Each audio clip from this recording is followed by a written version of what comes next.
Who better than me? Ladies and gentlemen, welcome back to the channel and welcome back to another watch along with your boy, BaseDaKID. As always, please like and subscribe, share with a friend, a colleague, a relative, an associate, an enemy, any and all in between. It's appreciated. Now imagine, I'm like 2-3 minutes late. As I was about to press the go live button, my connection just showed me like zero connection. So I had to come out, do a check just to make sure that my internet was okay. We're all good to go. Everything seems to be nice and smooth right now. So yes, um, the event started late, but funny enough, it started just as soon as I was set the live. But what that does mean is that we're at the start of the event at 2:30 a.m., which means that it probably ain't gonna finish till about 6 o'clock. Uh, it's 4 fights, although what I can say is because it's 3 women's fights, it might actually be shorter. But ring walk times are normally set, so it doesn't matter what time it starts. Like they're finishing when they finish. But we've got Caroline Vier against what's her name, Bernice Ferreira. So we've got Canada versus South Africa. Um, yeah, interesting times. Now, before I get into this, I need to make sure that I send the link for the broadcast out to everyone so that they can, so that they know it's happening.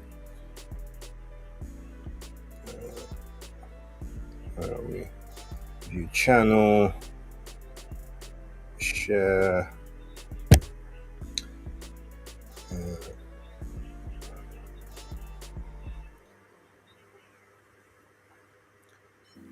Right, first fight's underway, but we're not going to do full commentary on this one. But I will check in. To be honest, I thought we'd be like coming up to maybe the chief support at this point, but it's all good. Um,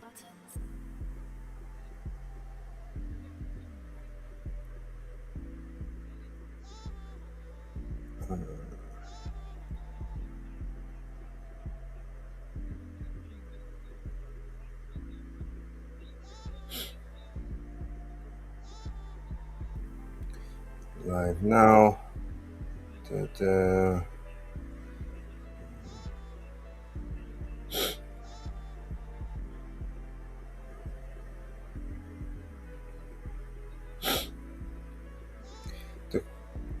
Right, did anyone have the ZEUS network? Does anyone know what the I guess the pre-event was like for this? uh, Shields, Scott, there we go.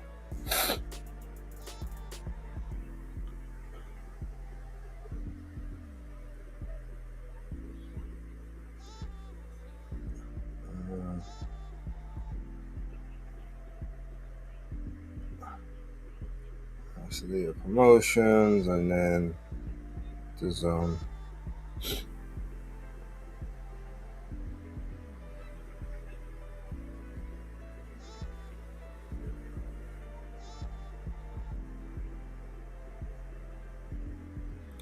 All right.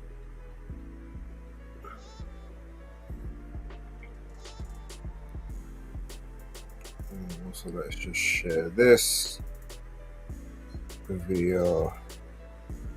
Wow, that first two minutes went a lot shorter than felt a lot shorter than normal.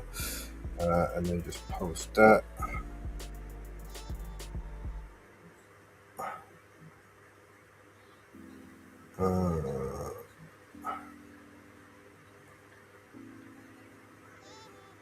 Just copy the link and put that over the top. There we go.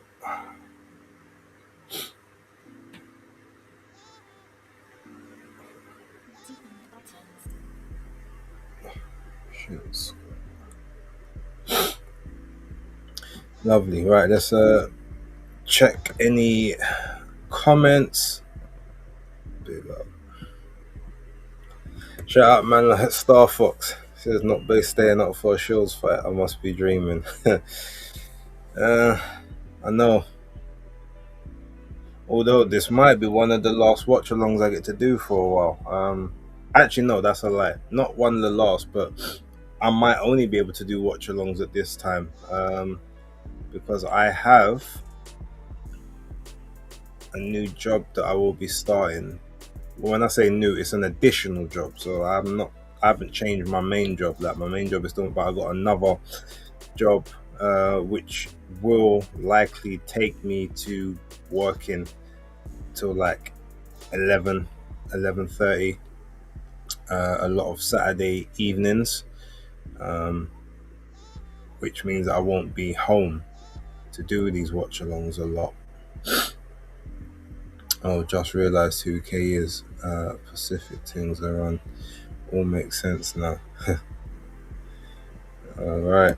Shout out to man like Philip as well in the building. Salute to you. And then Star Fox is also giving Philip his props. All right. So second round already a minute plus has gone. So it looks like Caroline looks to be circling into the lead hand, but she seems to be doing quite well in terms of keeping away from the quote unquote power. Caroline popping that jab quite nice. 25 seconds to go of the second round. Little dirty boxing on the inside. I really must get. Let me see if I can. There must be a way to do it on this. The thing is, I've never actually tried to do it on here, but demonstrate. Alright, let me check something. One sec. Sample ticker. So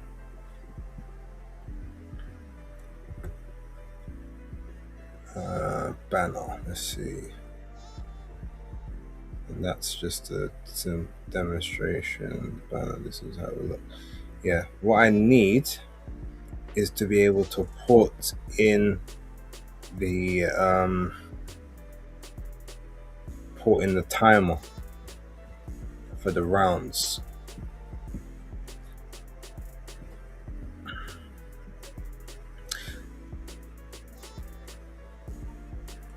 Alright, I'm gonna figure that out. I could do it on StreamYard, but obviously I don't use StreamYard for this, so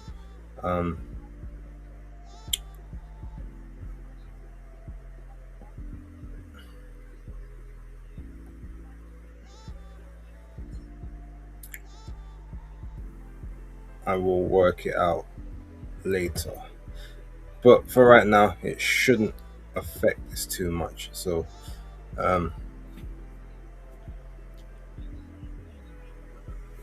by the way, just can you just let me know if you can hear my TV in the background? Hopefully, you shouldn't be able to, but just in case.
coming up to the end of this third round. I mean, Viez, good movement.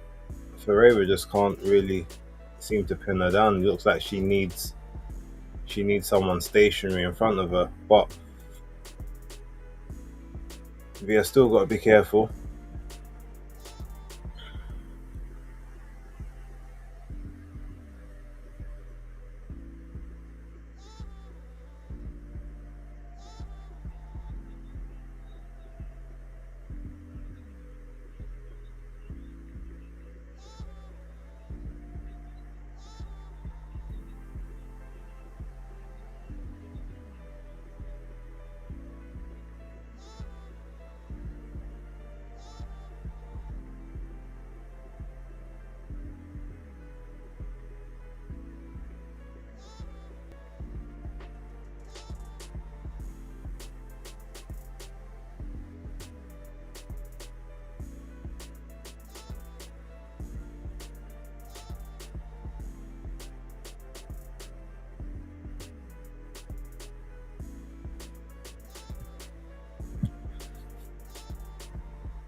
Shout out to Justin.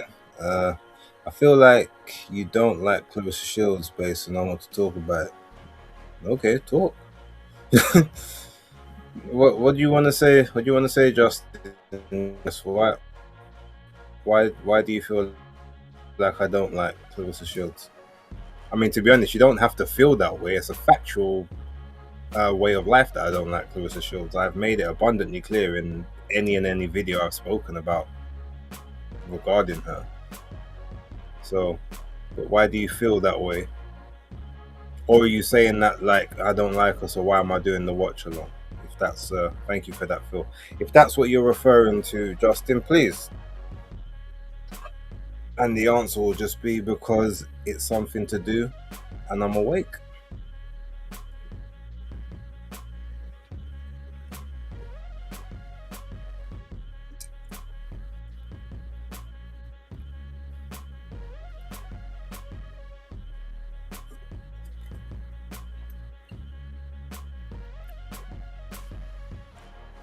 Although I ain't gonna lie, I am slightly regretting it now, considering the fact that the event has started late.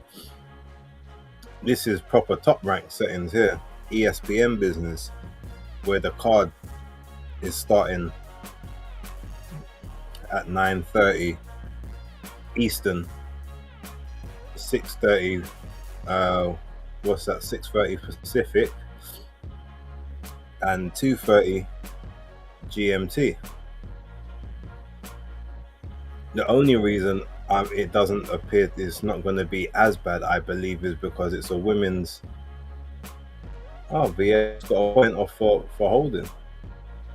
I thought she was doing educated clinching. That would be interesting. But yeah.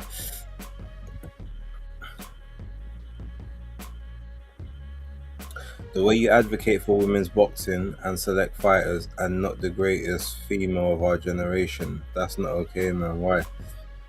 Well, how do I know she's the greatest fighter of our generation? What has she done to prove it? Who has she fought to prove it?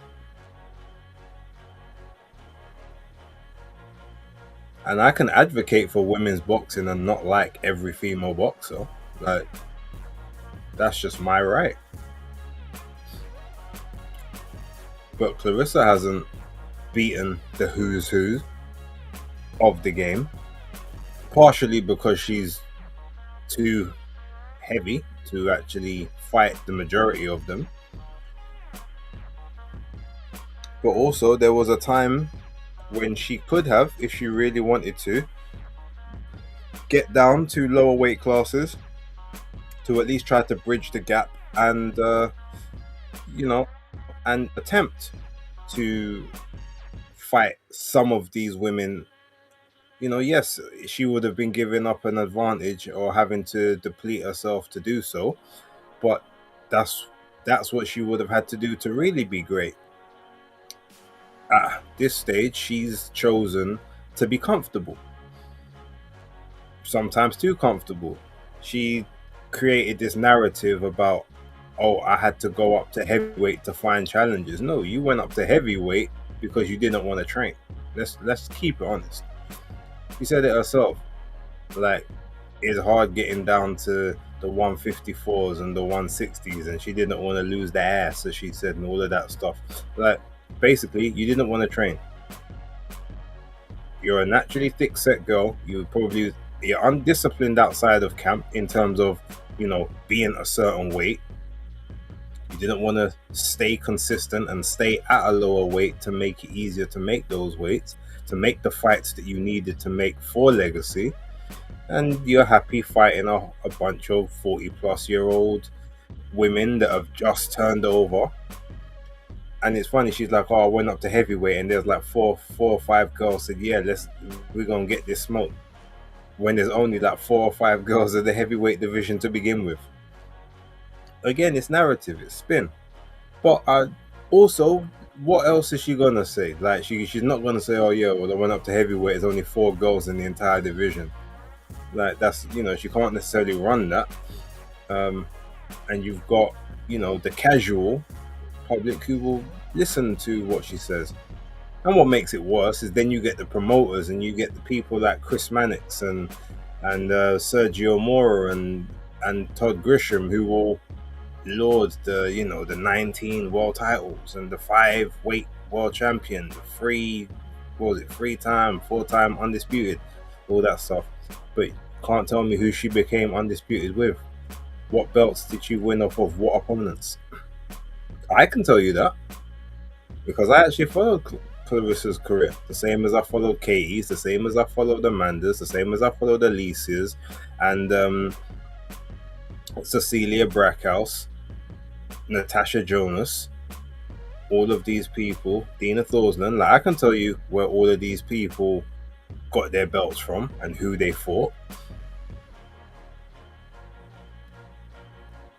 Claressa is the most accomplished female boxer in the world, probably ever, in terms of accomplishments. But those accomplishments become diminished when you see the amount of vacant titles. She's held what, 19 more titles, and of the 19 world titles that she held, I think it's 10 of those 19 more titles were vacant and just handed to her. I believe it was 10. It might even be 11. I have to double check. So, there's reasons why I don't have to acknowledge her as the greatest, and so until someone can prove me wrong, cool. Let's see, what's it? Base, didn't she try to copy Alicia's weigh-in fit? No, she didn't try. She did. Not just the outfit, not just like the actual weigh-in fit, the jacket, the heels and all that stuff. The only thing she did was she took the heels off to go on the scales, whereas Alicia kept hers on. But the fur jacket, all of that stuff, even the outfit, one of the outfits that she's coming out in, I think it might be the one she's coming out today, is basically, it's a carbon copy, just in different colors, of the fits that Alicia wears to the ring. She is not even, but it's not even just that. She has a habit of copying things from people that are relevant. She copied she went and got a wig that looked very similar to the way Remy Ma's wigs be looking when, now that she's with Pat, quote unquote. It's not the first time she's done something that someone else has done. Alicia does a photo shoot, all of a sudden Claressa does a photo shoot straight away. Now look, of course anyone could do photo shoots and whatnot, but certain times it's like if someone's done it specifically at one time and then you go and do it straight after, and it's talking about, like, you're trying to prove something. Oh, well, I can wear it just as good as you did. Like, I'm just as nice as you. And then, the whole, oh, well, yeah, we both pretty. We both nice. It's just that you light skin. And it's always about color with her. She likes to reduce it to color because she can't reduce it to anything else. But there's plenty of Same thing that Joe says. There's plenty of dark skinned women in boxing. Let's just call it that, because everyone will say, "Oh, well, she doesn't get ahead because she's a dark skinned woman." There's plenty of dark skinned women in boxing right now that are actually thriving, or that are at least more well liked or resonated than her, and that's because they actually have something about themselves. Caroline Dubois is a dark skinned woman. Franchon Cruz, dark skinned woman. Tiara Brown, dark skinned woman. Like, there's plenty more.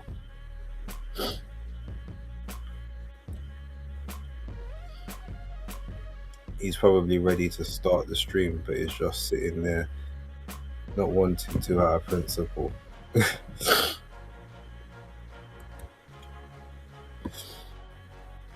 But if it's men's boxing, they move up the weights. We don't tell men to go down.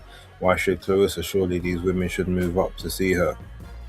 Well, no, because the women you're referring to are 30 and 40 pounds lighter than the division she's campaigning at. If she's campaigning at 175 pounds and she's calling out or talking about people that weigh 126, 130, 135, 140, why are they moving up 30 pounds to go and fight her? And if what you're also saying, Justin, doesn't make sense, because men's boxing, first of all, there are men that have had to move down to get the fights they wanted to. Is it a compromise? Yeah, maybe.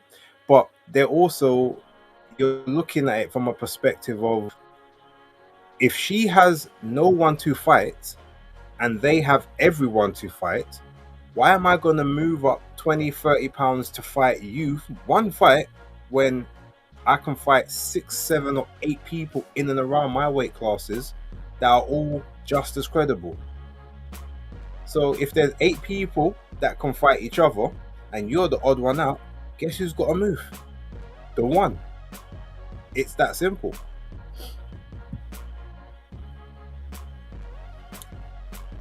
What would she gain from trying to look like Remy Ma? The fact that Remy Ma is a credible figure. Don't forget, Remy Ma was on Love and Hip Hop, which is what Claressa wants to be. She wants to be known in that same crowd as Love and Hip Hop. Remy Ma's a more accomplished and probably a more well-known female than she is, and also she would getting more validity and credibility from like the people that I guess will rock with Papoose, because obviously Papoose loved Remy Ma dearly. I think he still loves her. I heard him in an interview the other day where he was talking big about Remy. Like, he said he didn't want to talk too much about her, but obviously, like, that's mother of some of his children. I think he's still got love for her. So her looking more like him, looking more like her, maybe that's a way to keep him. There's a lot of side pieces that started trying to look like the main chick to get to curry more favor with the person they're dealing with. Shout out to RK Real. Okay, probably laughing at some of the stuff I said about Claressa.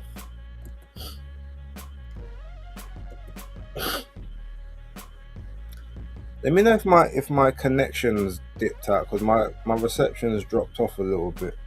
But let me check while I'm here.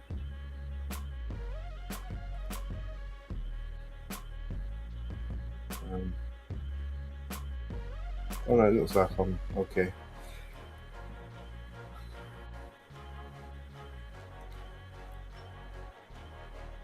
Alright, hold on, let's see this. You can't just use majority rule to say shields must move down the weights. As we get older, cutting weight is harder, and you naturally move up weight classes with age.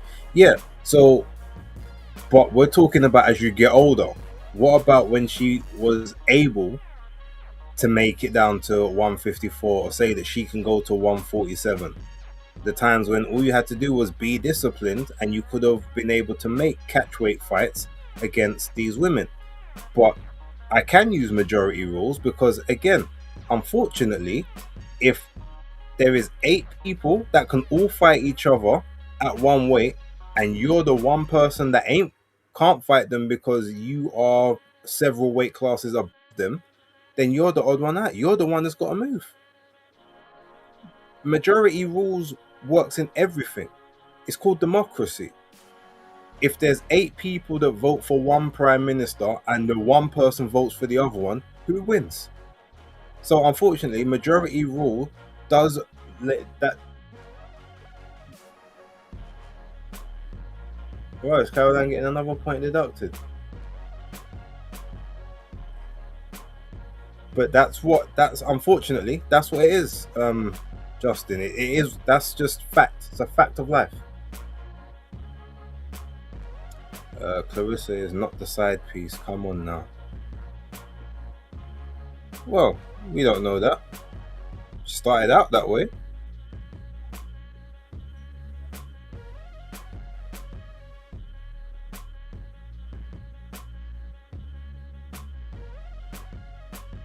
Oh, has Caroline been disqualified?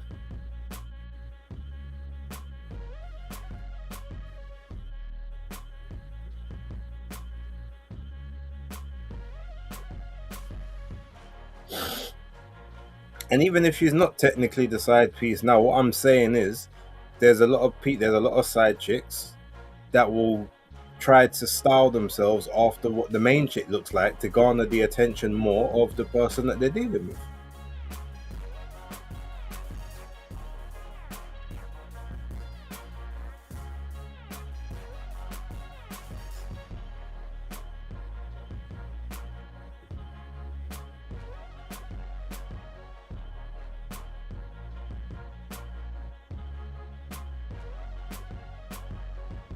So what did happen? Did he disqualify Caroline?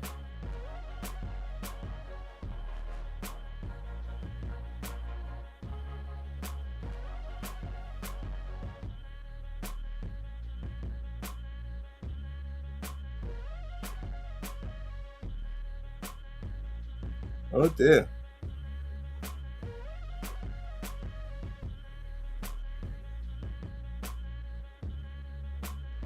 I mean, I thought Varela was winning.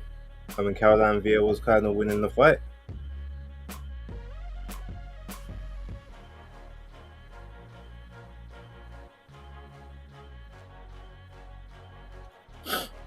Oh, that's a prediction I got wrong. Good thing I didn't put no money on that fight. They said the yams are excess weight.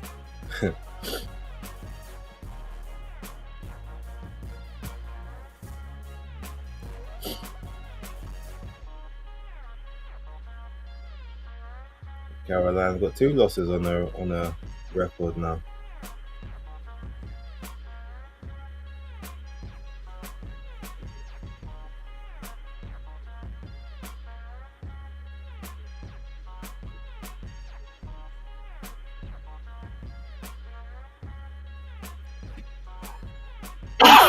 That's me. I didn't even realize we got to round 8. Fight. To be fair, fight did kind of fly by a little.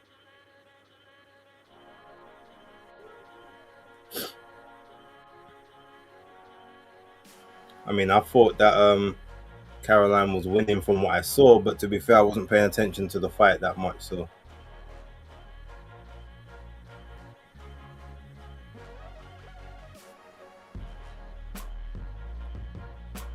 I bet Bernice is now going to get signed by a MVP.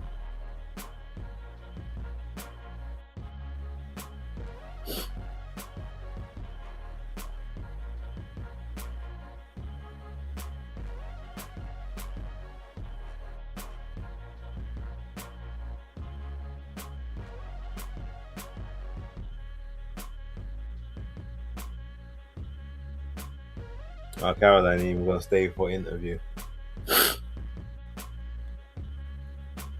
The thing is, I saw like Caroline with some decent clinching. I didn't see her like holding excessively, but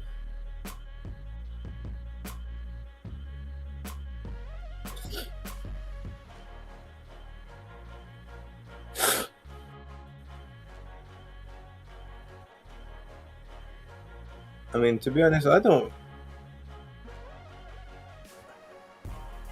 think there was that much clinching in this fight.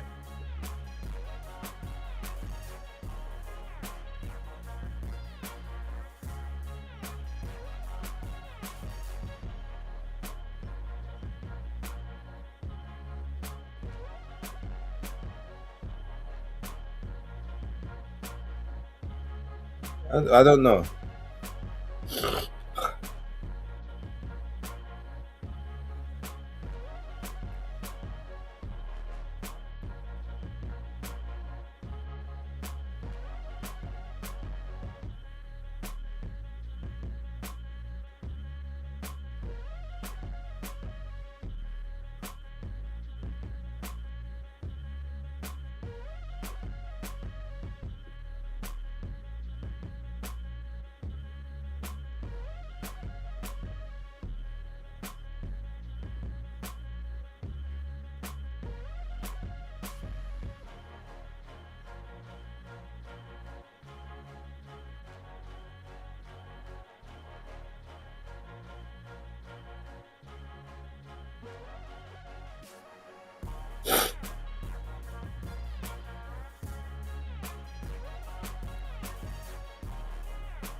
I didn't see much.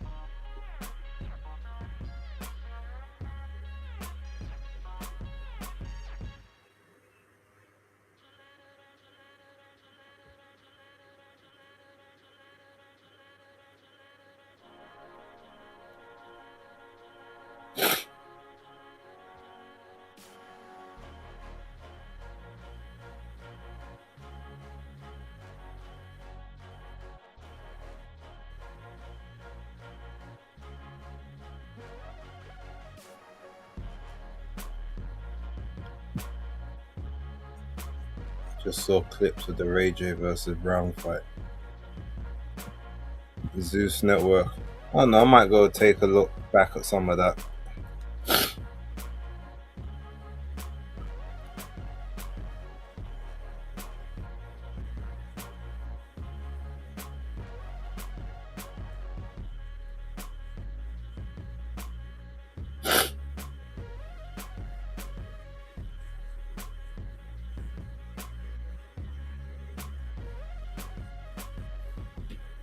Right, so that's one fight down.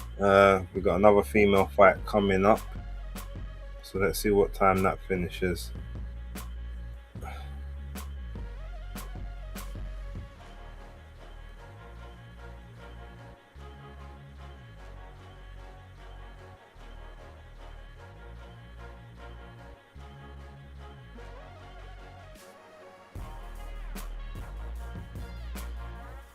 Back to that.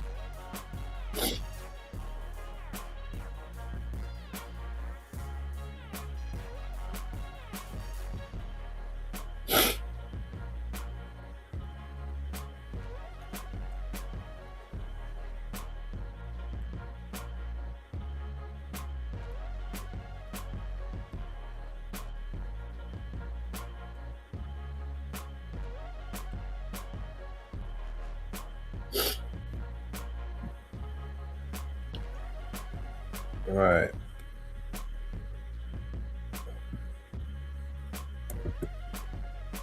You still got 3 more fights to the main event. Well, 2 more fights to the main event. So realistically, I would say 4:30 start, 5 o'clock.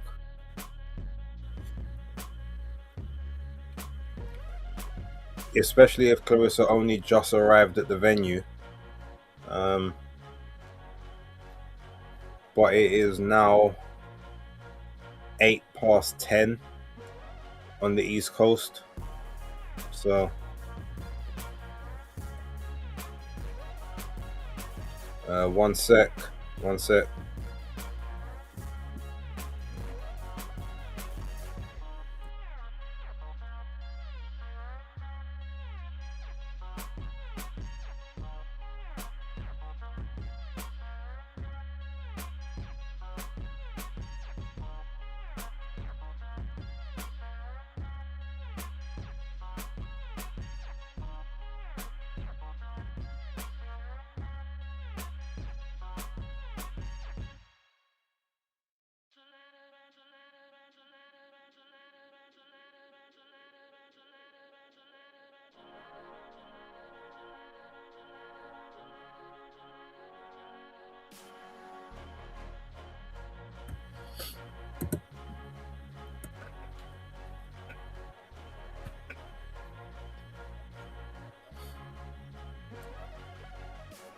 Right, so I am not purchasing Rolly versus Tiafimo, so there won't be any watch-alongs next week.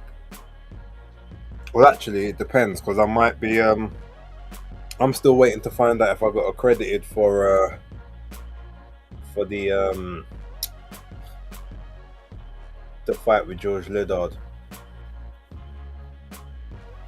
but I may not be able to get to that one because I might be working. So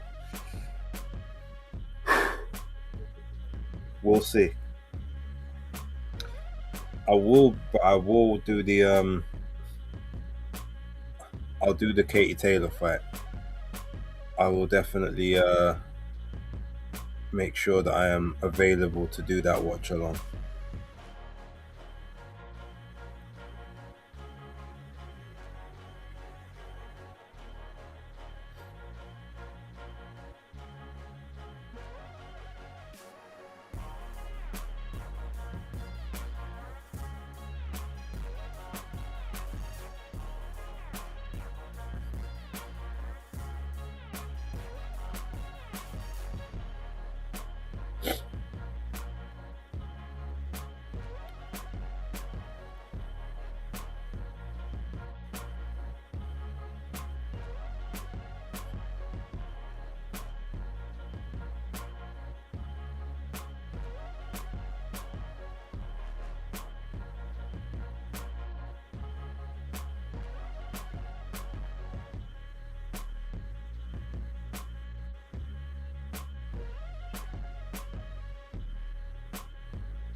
Actually, let me take this off of. That doesn't need to be under Wi-Fi.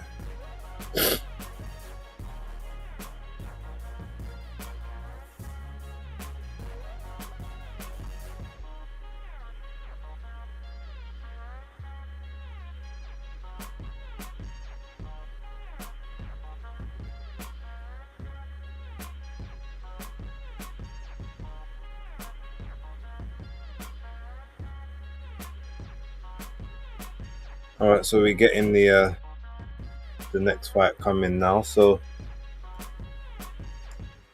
would it be too much to ask for a KO to get us to Isley? Oh yeah, because that's funny because Tito Mercado, he had what's his name, Hilly, as his a replacement opponent, and he couldn't make the weight, so they had to scrap the fight twice.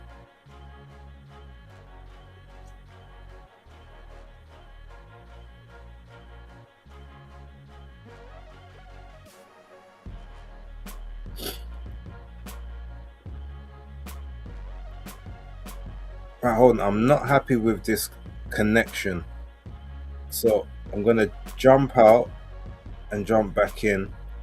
Uh, One sec. I'll be back in a few moments, just before this fight starts.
All right, testing, testing. One, two, three. Let's see if that's a little bit better. I mean, my bars still ain't come up on the screen, but it will have to do, I suppose. Um, you guys can let me know if there's any difference, if it looks better, or looks worse. But we back anyway.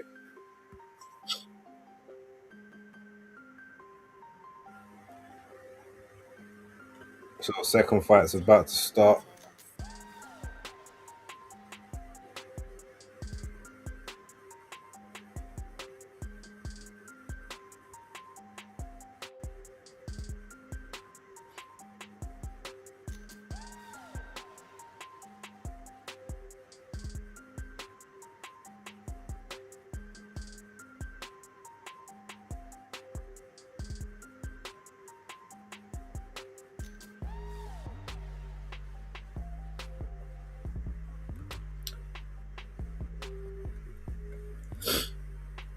There's some weirdness going on. I've been waiting for 30 minutes on the page, but it wasn't live until I refreshed, and now base is missing. My connection didn't look right for me, but yeah, no, you always have to refresh on these things. So you thought I was there, not here for like a good half an hour. You missed the rant, Skyfox. You'll have to go back and rewatch that in the morning. Uh, Shout out to Phil's. I'm off. I'll be watching this on replay in the morning. All right. Hey, have a good sleep, nap, whatever you're gonna do. Bless up.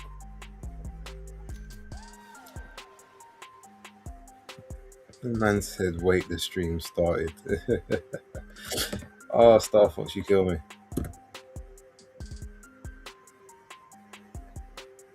But let me check on the old Twix YouTube. Let's see what my connection. Oh, it doesn't look terrible, I suppose.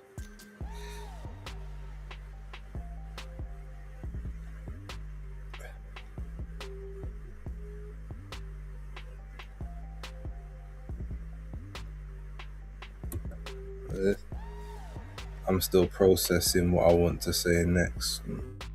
Yeah, take as long as you need. Shout out, man, that Skyline, the editor. Shields is desperate for people to like her, but I think she should just embrace being a heel. Well, that's the thing. It's mad. You can't talk the way she talks and then want to be liked. But I think she confuses being liked with being respected. I think people respect her, or respect her accomplishments, I should say, but maybe they don't respect her as a person because of how she acts. But if she wanted people to like her, then she needs to change her attitude / behavior. And maybe that's unfair. You know, they say you shouldn't have to change for anybody. That's fine. But you also have to accept, well, if you don't change, then that means that ultimately you're going to be disliked. Or you can be who you want to be and accept that not a lot of people or not everyone is going to like that. So there will be some, but there won't be, there will be others, maybe many others, that don't like how you are or how you behave or whatever. So, but I agree with you, Skyline. I think, yeah, to be honest, I don't even think she's desperate for people to like her. I just think she's desperate for the attention. Because she thinks she's number one, she feels like she should be spoken about or talked about more than anyone else. And in some instances, she is. She's spoken about much more than everyone else, but she's just spoken about in a negative light because she does things that are very negative or things that are incredibly, incredibly conceited or off-putting. But it is what it is. Anyway, Lazada and Cuesta coming up to 15 seconds of the first round finishing. So let's see who's it looks like, who's that, Questa? Oh, nice little shot off the ropes there from who's that? I think Cuesta is the Mexican. I think Lozada is the Puerto Rican. So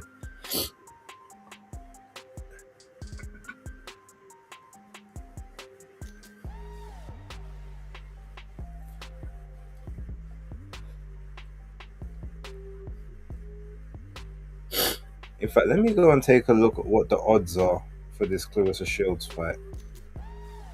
See if it's worth putting like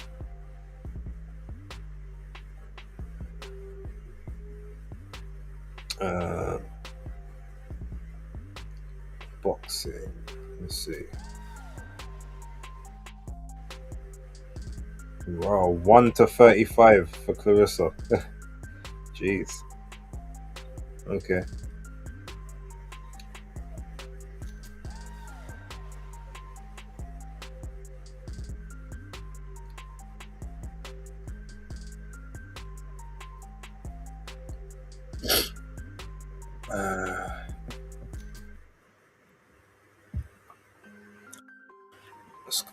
Skyliner. The issue is that the lack of dance partners and competition dilutes her accomplishments. Yeah, 100%. As I was saying before, maybe before you jumped on Skyliner, like she's won, I think it's 19 world titles, and I think 11 of those 19 were vacant. Like, I'm sorry, but that, and look, yes, vacant, anyone can win vacant titles and stuff. So you still have to be able to win them. But it's not just that, oh, she fought someone for a vacant title. Like, they added vacant titles to the victories that she was, or to the fights that she was in. It wasn't, oh, she went up the rankings and then fought for a vacant and just had to fight another person for a vacant. They just added belts. So when you're talking about, well, 5-time undisputed, like, you literally, in some of the weight classes, you fought people for belts that weren't even created before you went to the weight class. So it's not the same level of accomplishment as, say, like a Usyk or a Crawford, or, you know, even to an extent a Devin Haney, who fought the champion for the belts while having one of his own. So shout out man like Aaron Daly in the building. Salute to you. Salute to you. She should have called herself the quote greatest baddie of all time. There would have been less pushback. Maybe there might have still been some people who had something to say, but yeah. Okay, so Lazada looks like she's having a nice bit of success against Cuesta here, keeping her pushed and backed up onto the ropes.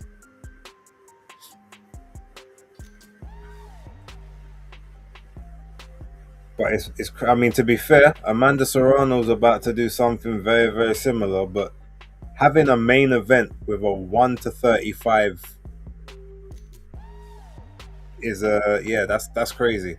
That can't, something like that shouldn't even be possible. You shouldn't be allowed to create a fight where the odds are that skewed in your favor. Yes, upsets can happen at all time, but then that's just not competitive. But Amanda Serrano's about to do the same thing with her next opponent, even though, yeah, it's on TikTok or whatnot, but just for the sake of getting a knockout streak. But to me, and I've said it, that knockout streak is manufactured, because it's not like you're fighting top level opposition and getting the knockouts. Like, you're literally trying to pick girls up off the, you know, no offense, but like off the street to get in the ring, just to try and go for. Do you know what would be funny? I think she's going to get the knockout personally, but I would actually like if if the girl she's facing could survive the 10 rounds, or I think is it 12-2s that it might be 12-2s they're fighting. I would like to think that she could survive, but she won't, because I think she's been knocked out twice before in her 4 losses. So if she's been knocked out twice before, she'll get knocked out by Amanda. She was knocked out by lesser opponents. So yeah, it's unfortunate. So Amanda is going to break that streak, and it's fine. But you know, it's not what it could have been.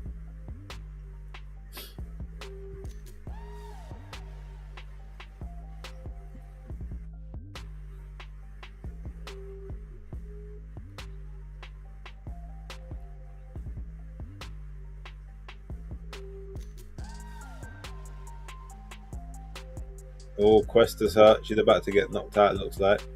I mean, she's still fighting back off the ring, off the corner. So maybe she's not. Ref can't jump in there. She's still. But that body shot hurt her though.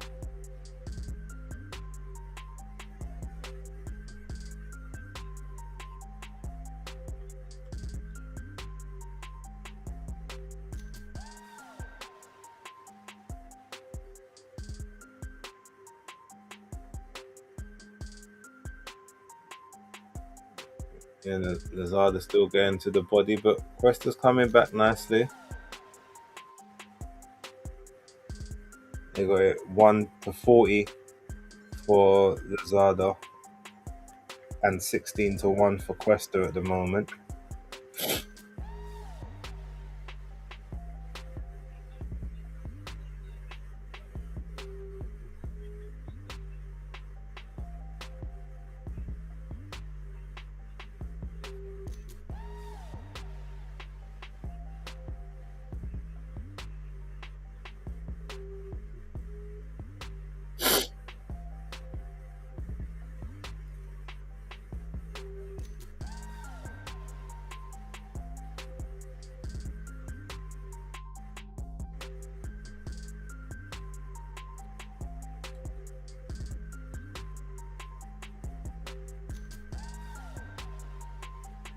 Yeah, that body shot hurt.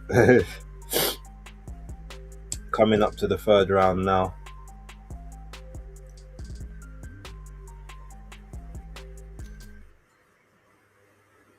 I mean the fourth round, sorry. So Lazarda's gone southpaw. Oh, nice backhand there. Nutty on the buttons.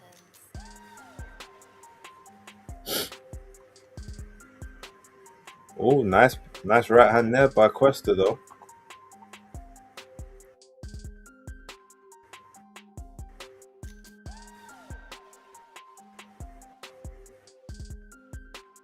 Defense here.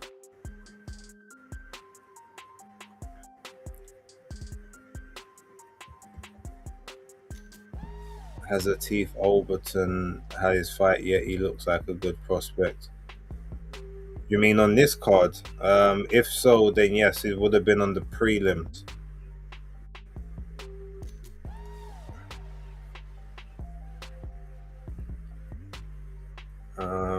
Let's check.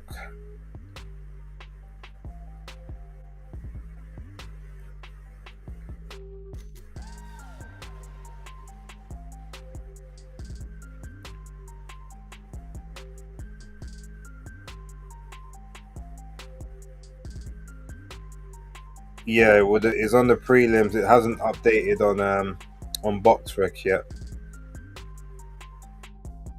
but I will let you know. And he is, what weight is he? Light heavyweight, I think, isn't it? 16-0, 14 KOs.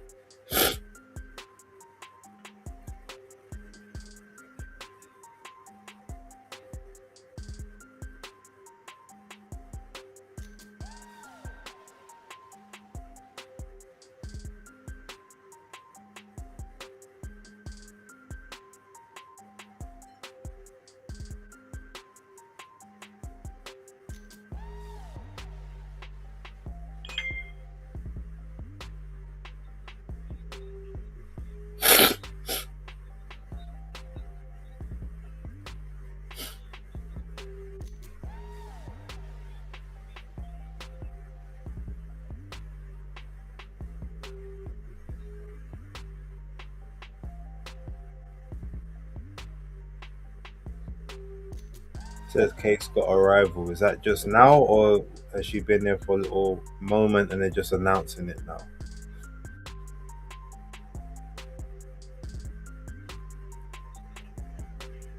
She's like going straight to start putting on the.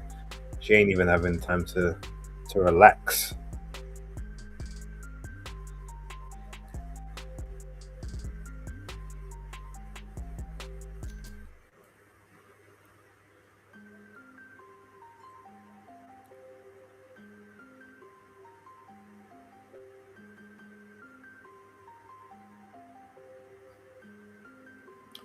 Nutty on the buttons. I mean, this fight could go the distance, but there has been some pretty big shots landed by both women. So nice move there by Cuesta.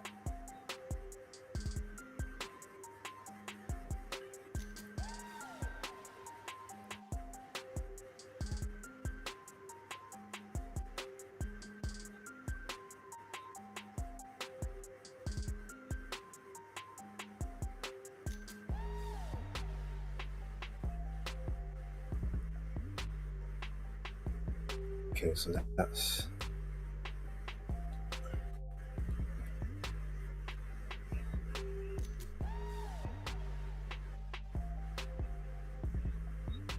Oh, good shot there by Lazada. Both of these women, 35.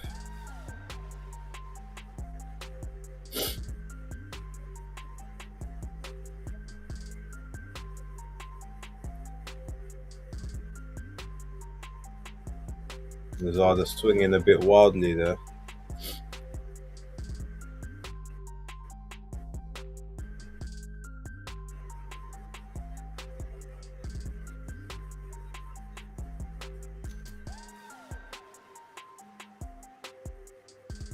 Cuesta trying to go to the body a bit there.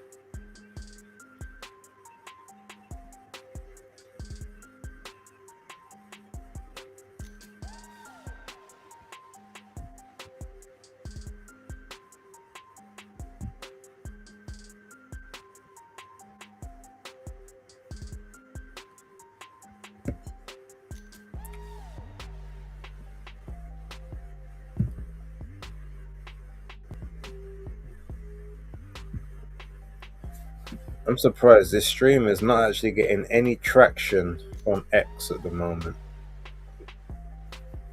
I would have thought that's where the majority of people would have been tuning in from. I guess Claressa isn't moving the needle as much as some people would like you to believe.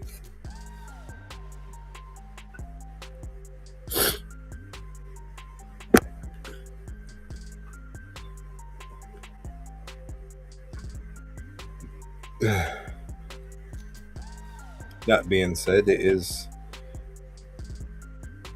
25 to 4 in the morning here, or 25 to 11 on the East Coast.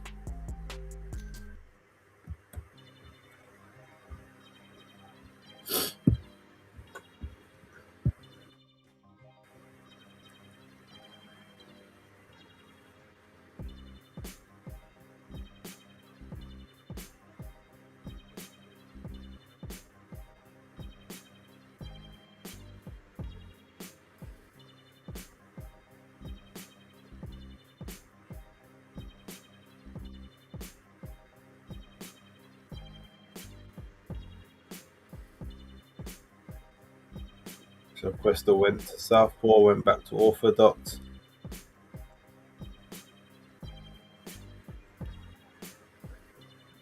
So yeah, now I know I wasn't watching the other fight that much, but it looks to me like there's actually been more holding in this fight than the previous one, and not 1 point taken off.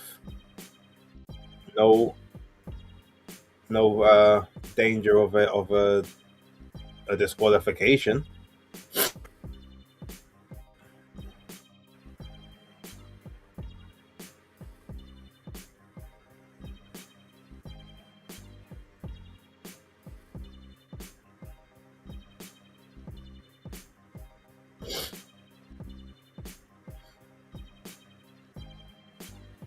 Oh, here we go.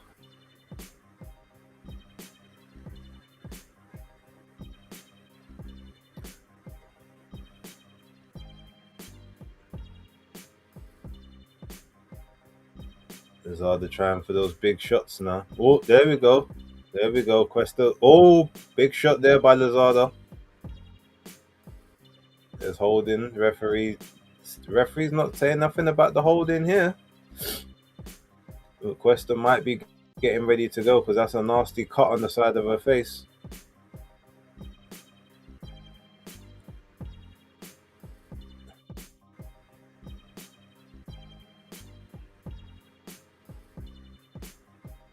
Nice.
Around 7.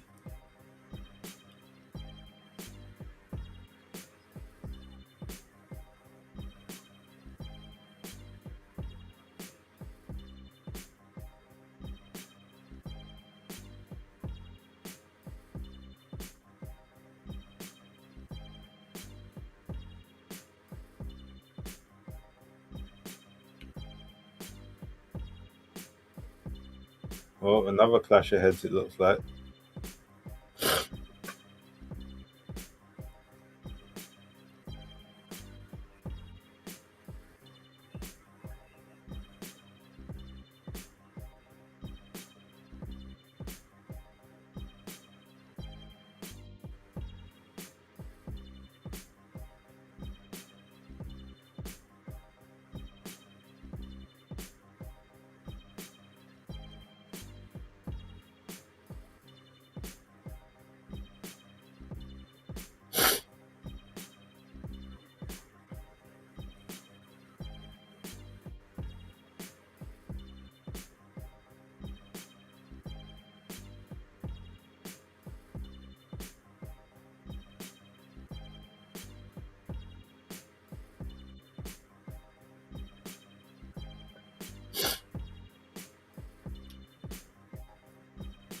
I mean, to be fair, Questa's she's making Lazada work for this one.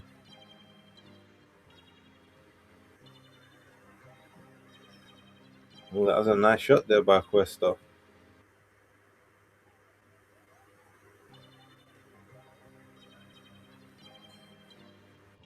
Yeah, I mean,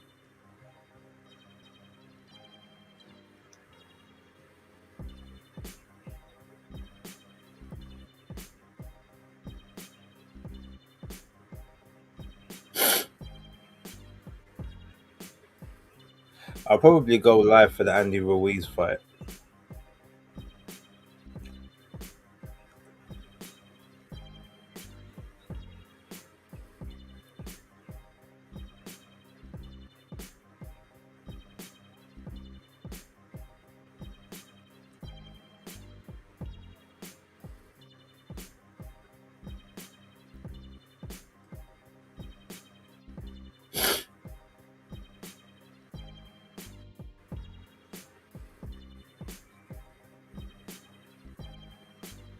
Okay, so we're at round 8 of this one. It's weird though. This is, for some reason, this fight feels longer than 10-2s, but it feels longer for some reason.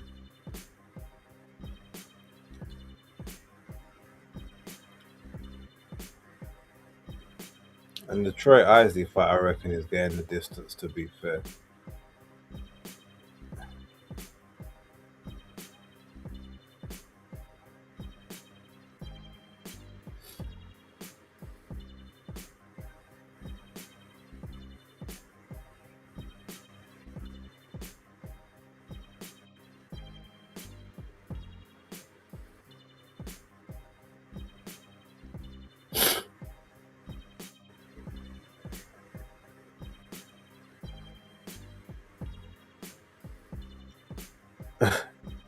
Questa tried a leaping hook to the body. I mean, Lazada did.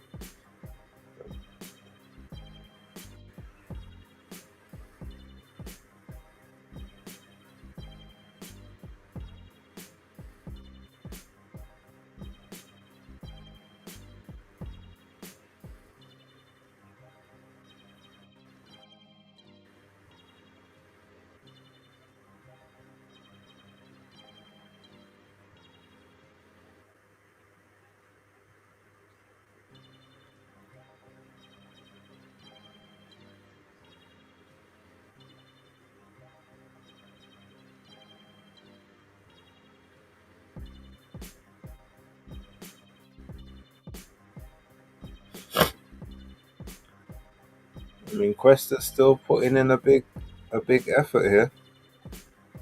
Gotta give her props.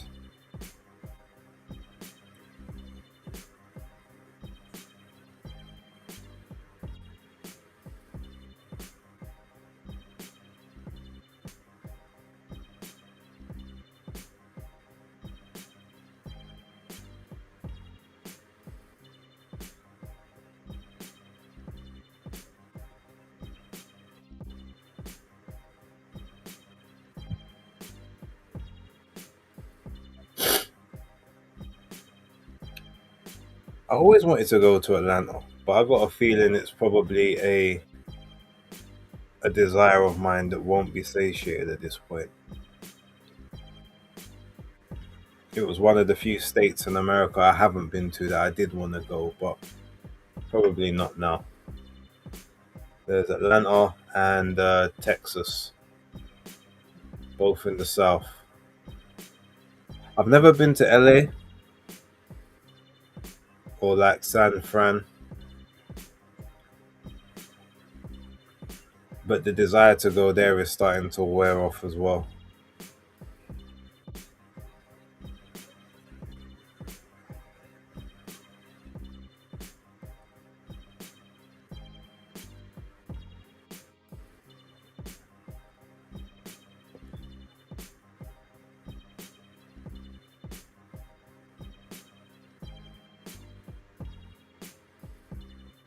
And to be fair, Quest is definitely making her have to work for this one.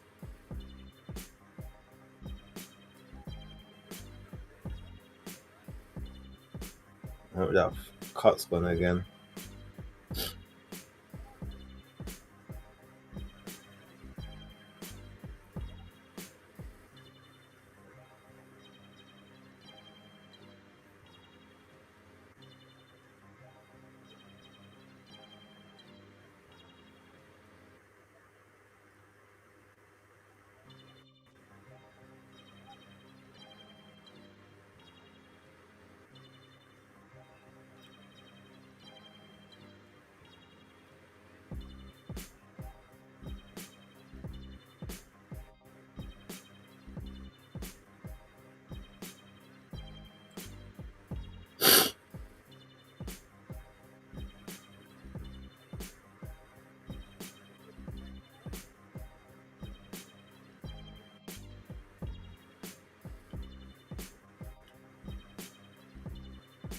Oh, nice body shot there by Lazada. 15 seconds to go with the ninth.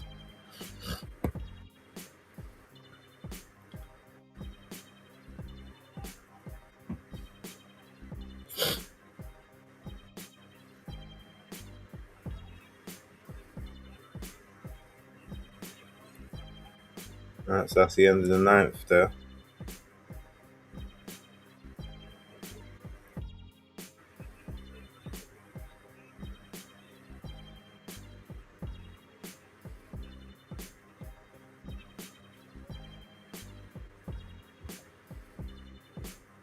And says, "Wait, where's the crumble?"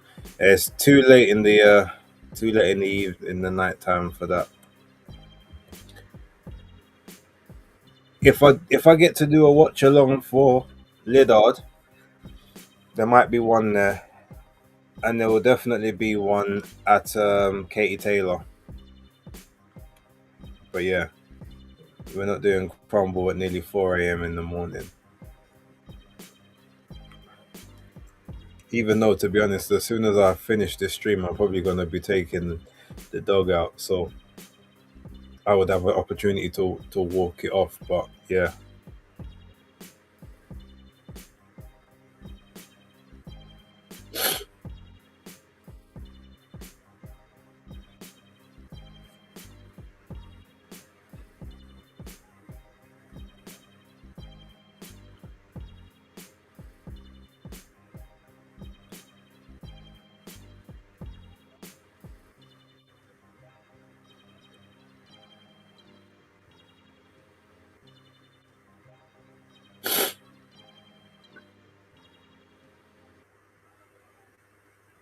Oh, nice right there by Questa.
$10 to go with this one.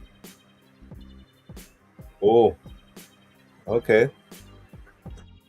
Lazada trying for the late stoppage there, but she's not going to get it. But Quest is still firing back. Okay, nice one.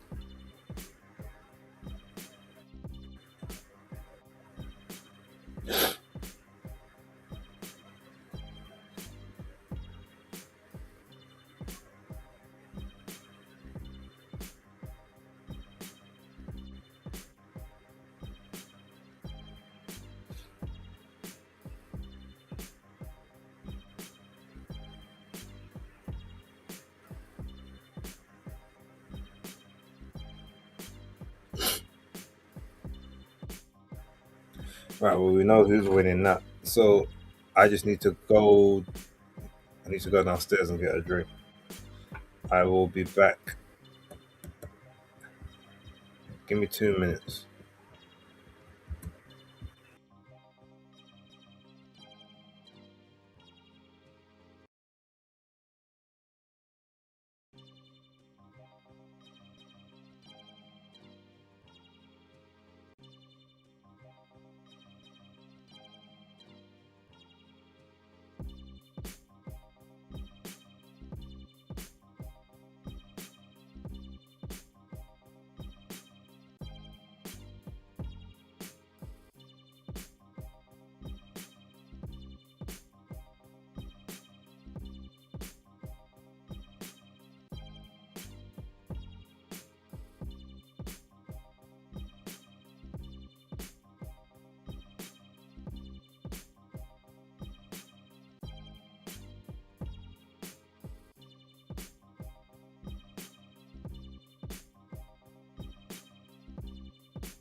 Okay, so 100 to 90 times 2, and 99 to 91 on the other scorecard. Don't know. Maybe could have been a little bit more favorable to Questa, but such as life.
All right, so we got two more fights to go. I definitely think the next one is getting the distance, personally. But if they prove me wrong, happy days.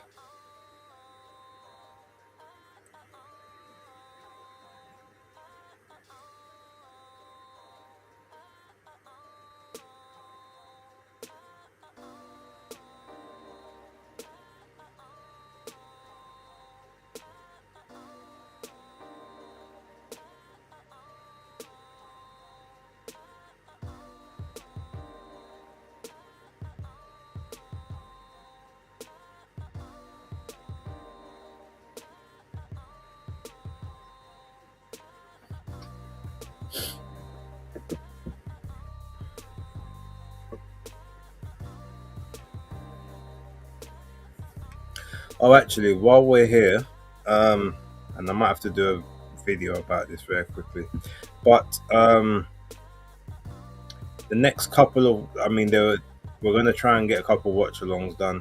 And to be fair, I haven't really been doing, a lot of the old videos, like the episodes and stuff, kind of because some of the topics are getting boring to talk about, and time is just a bit not on my side. And to be fair, I like to do other social things, and sometimes that doesn't leave much room to then record videos and edit them, which is why I prefer doing the casual streams. You just kind of put the stream on, record, leave it, and then it's on the internet. But there may be, for the next couple of weeks, uh even less content on the channel. I know we normally do like 3 videos a week at this point. It might go down to like one, um because I'm gonna be moving places soon, and I've got a lot of stuff that needs packing and transporting and then setting up on the other side. So yeah,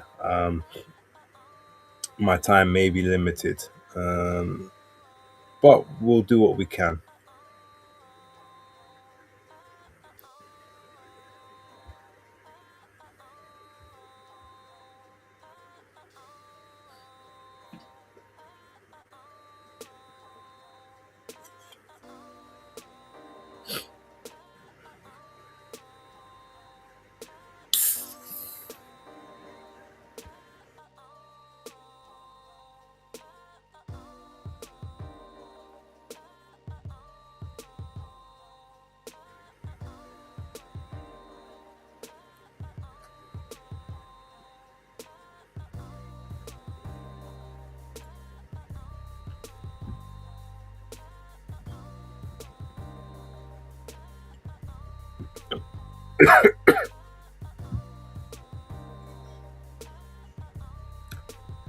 Possibly, but it's more going to be affected maybe in the sense that we might not be able to do the live shows anymore, especially on Tuesdays. Um, because part of my actual working schedule now is that likely I'm going to be working Tuesday evenings. So unless you guys want the pod live at like 11:30 every night on a Tuesday, probably won't work. Or we'd have to put the time forward and like do the pod at like 5:30, 6 o'clock. But I think Danny's normally working at those times. So for the time being, it's likely that B&D podcast will be pre-recorded moving forward. But one of the good things about that is we may actually now start doing new graphics. I might do new graphics for every week. Or what we might be able to do, and tell me if you prefer this, maybe we move the pod to Sundays and almost have it as like immediate reactions to the weekend's the weekend's action, and then possibly do like another one or a pre-recorded one later on in the week to sort of to be released like on a Thursday evening or a Friday evening or something like that. That might be how it goes. If that's something that maybe you're interested in, let us know. But if you want, maybe so you get one live one and then one pre-recorded. That may be the way that we do it. But yeah, let us know.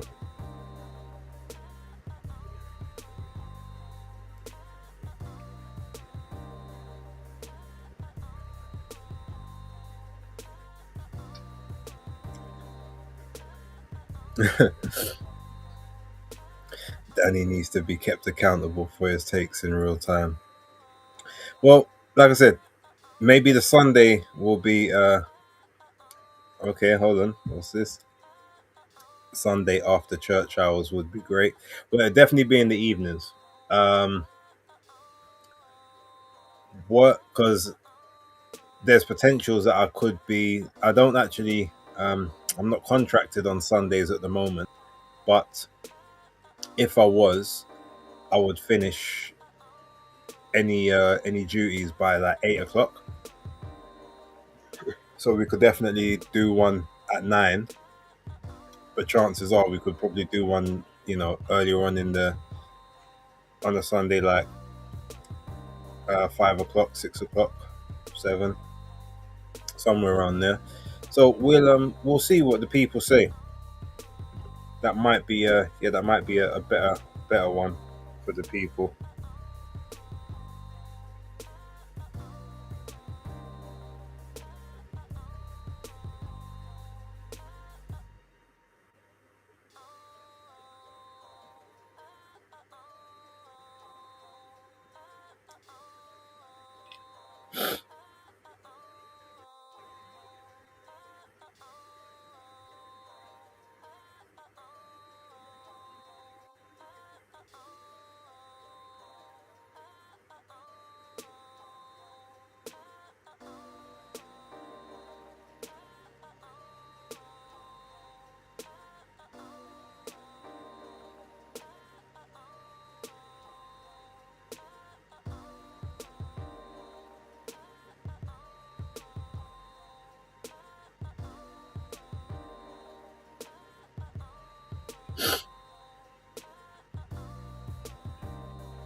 Right, so Isley and Hicks about to start.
Right, so Isley and Hicks were at 2:15 at the first.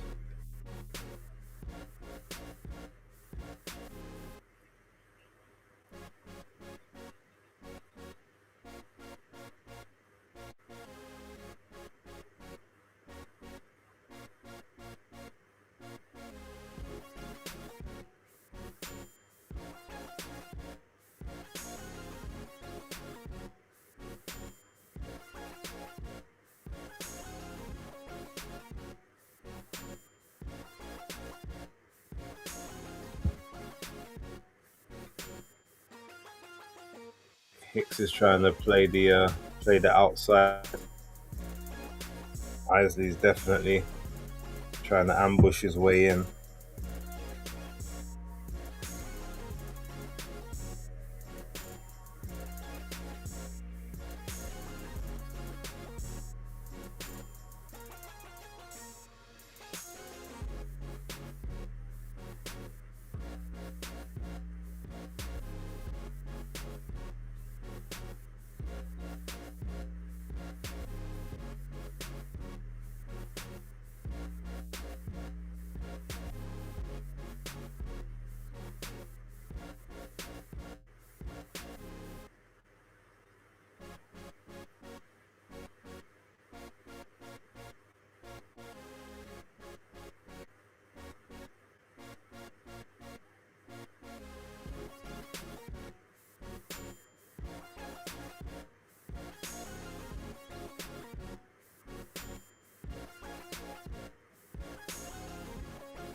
Like round 2.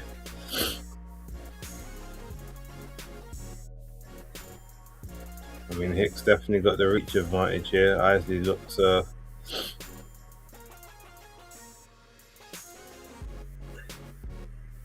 it's early in the fight, but he's gonna have to be a lot quicker getting into range.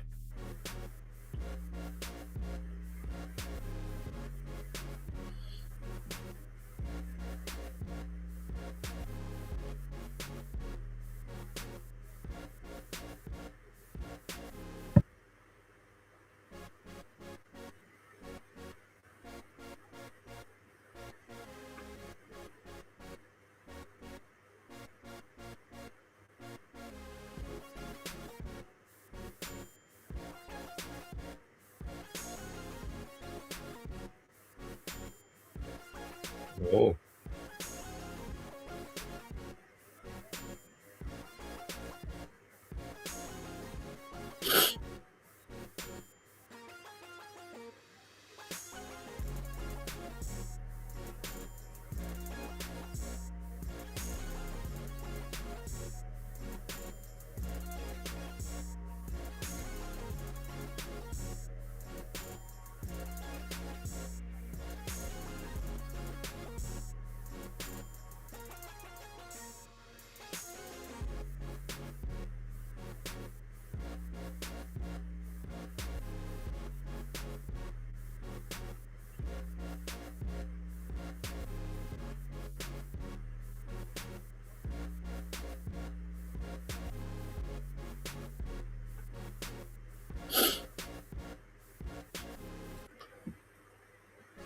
all right, let's try and get involved in this fight. What's the time? 4:15.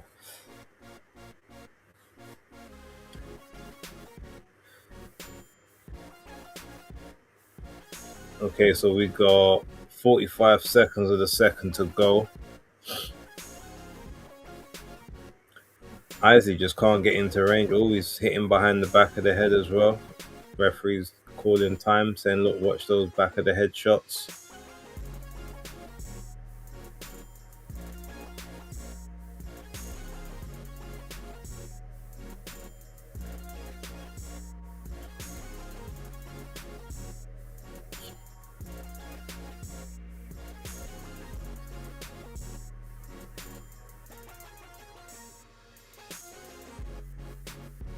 The odds have been crazy for every fight on this card, so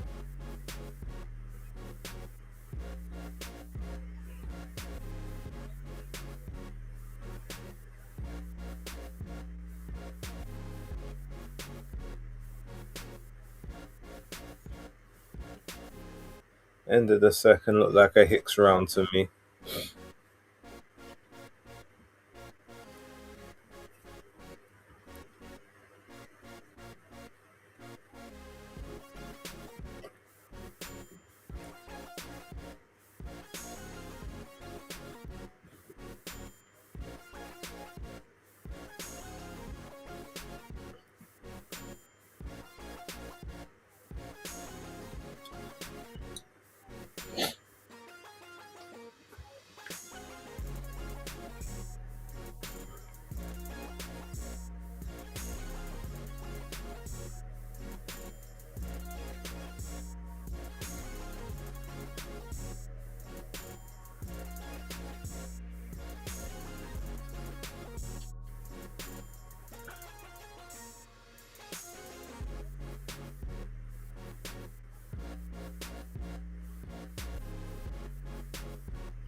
Right, so they're coming out for the third. I mean, Hicks is he's able to get the range, but got caught with a nice straight there by Isley. Isley's best bet is to try and stay on the outside like he's doing now. The referee's warning him about those the kidney shots and stuff again.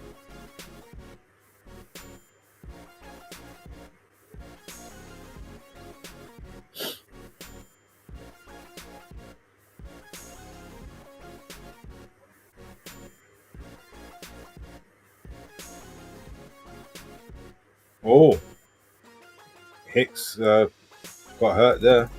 Got clipped. Temple shot.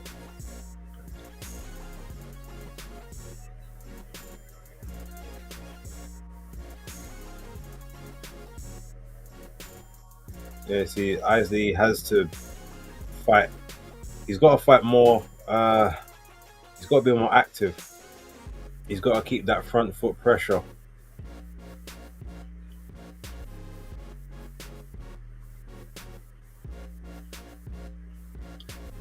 Yeah, nice right hand there by Hicks. 145 of the third.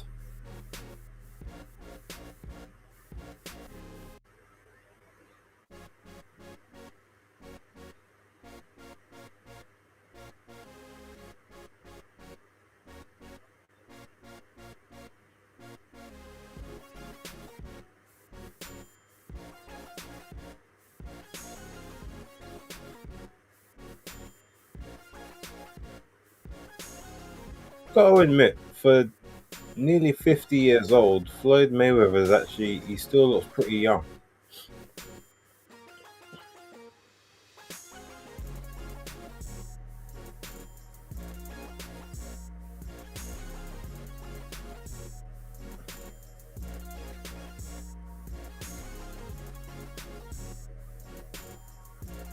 Referee's losing control of this one already.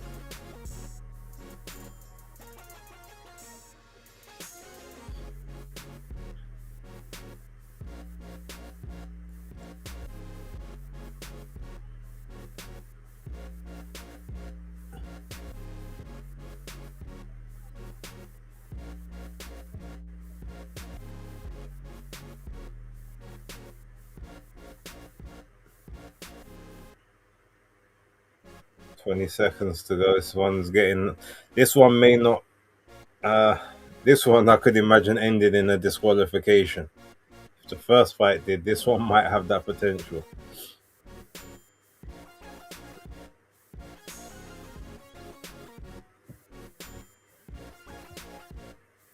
I bet Matchroom are happy they didn't sign Isley going off the performance so far. They almost did. Well, it's funny because they signed Hitman the other day, but they're not usually the type that will sign someone that's got like 16, 17 fights and then only 6 or 7 KOs in those 17 fights. Unless the person's all action. And that's something that Isley isn't. Don't get me wrong, Isley's a good fighter, but the lack of power is definitely a disadvantage for him.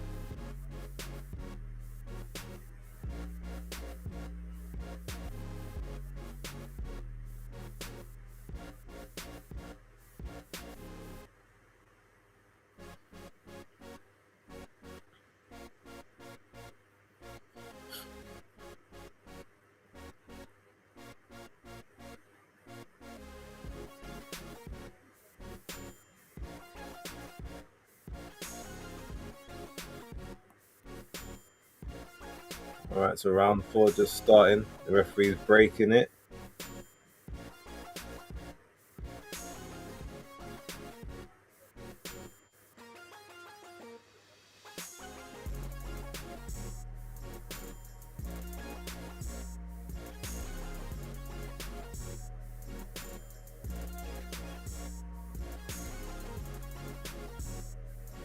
Okay, so the referee's talking to both corners.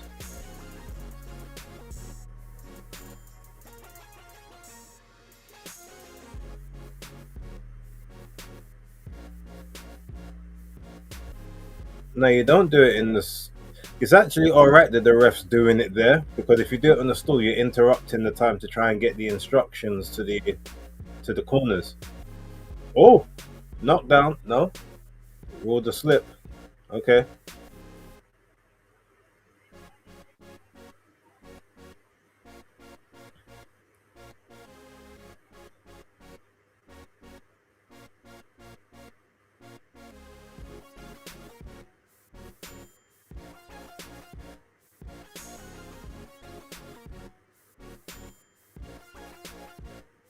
See, if Isley tries to stay on the outside, he's not gonna have success. Hicks is faster than him and can box at range.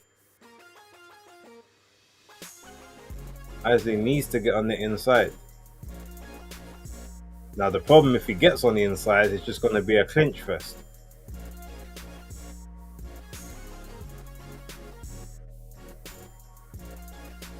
Okay, that was a nice counter right there by Isley. This is what he needs to do. Keep that front foot pressure on him.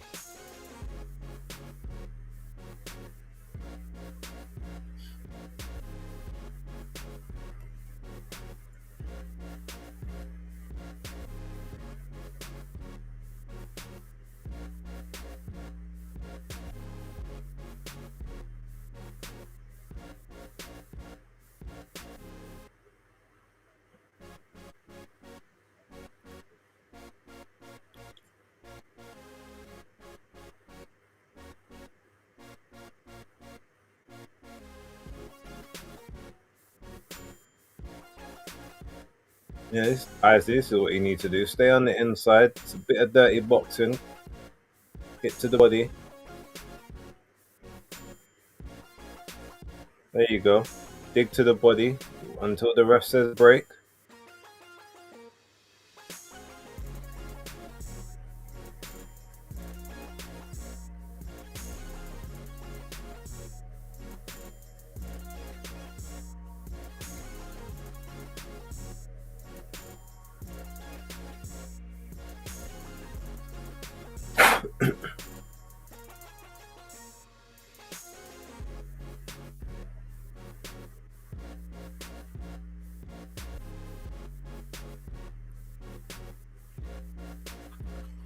Oh, looks like Hicks might be starting to unravel a bit here.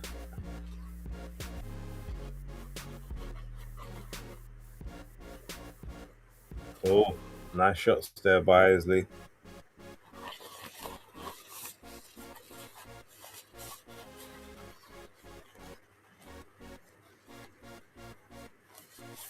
And that's the end of the, what was that, the fifth?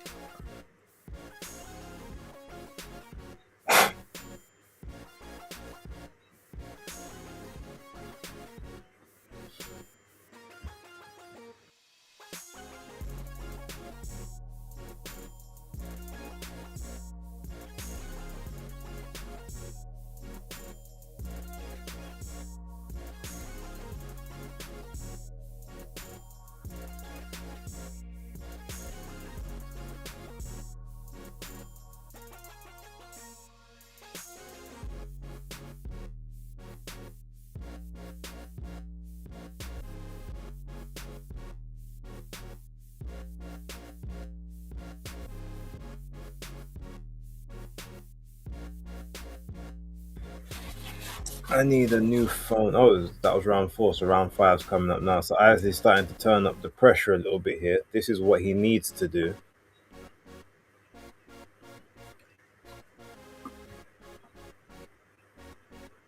I need a new phone so that I can literally just do all of my content on this one, transfer all my other stuff to the new phone.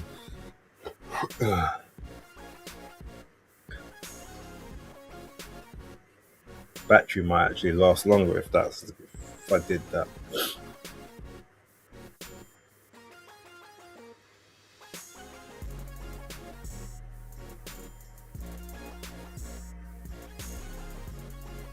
Point, I haven't seen anything from Justin in a while. Yo, Justin, you still there?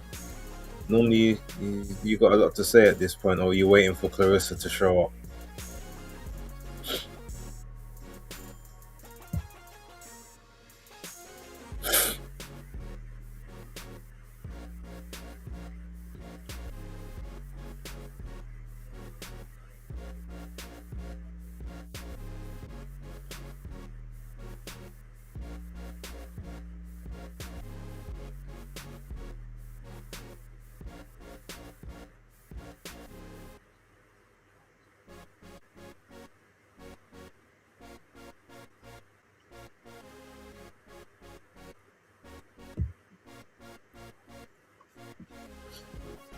both both men just on the outside of the range when they're throwing those power shots. The jabs seem to be effective though. Oh, someone just drop a mouthpiece. Was that Troy Isley?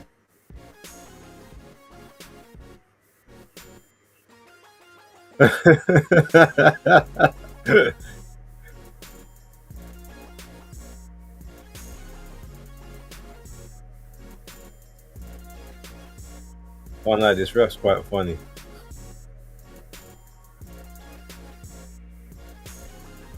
Oh no, they might not do another event in the center after this.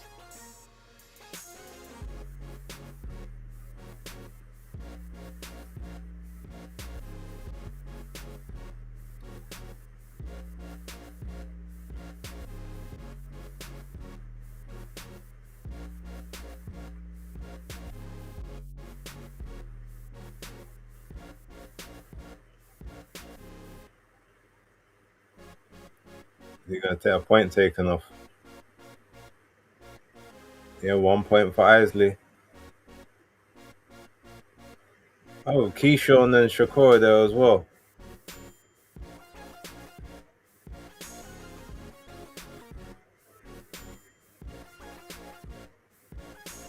Well, no, but the referee has warned them about hitting behind for like 6 times now.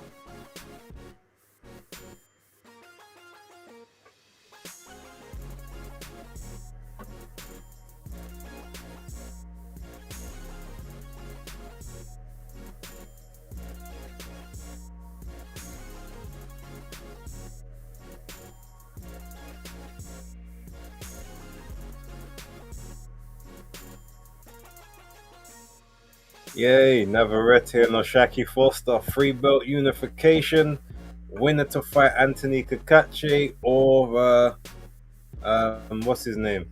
Or Vasily Lomachenko. 24th of October. I'll definitely be doing a watch along for that fight.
Oh, okay, nice counter right there by Troy Isley. 2 minutes to go of the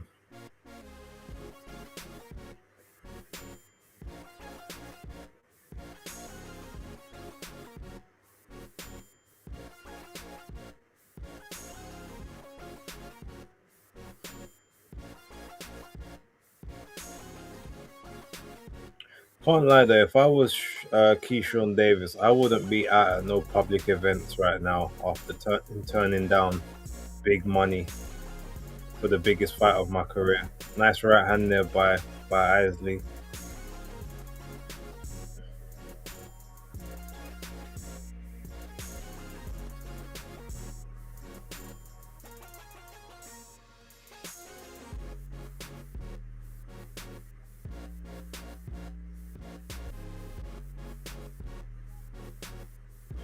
Oh, oh, shoulders and all sorts. Said referee's gonna break him up again. He's warning both guys. 55 seconds.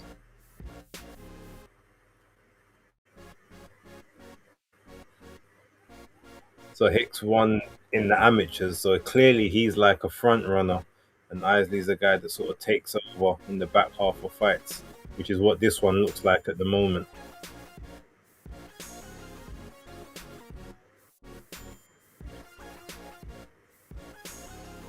Nice right hand there by Hicks.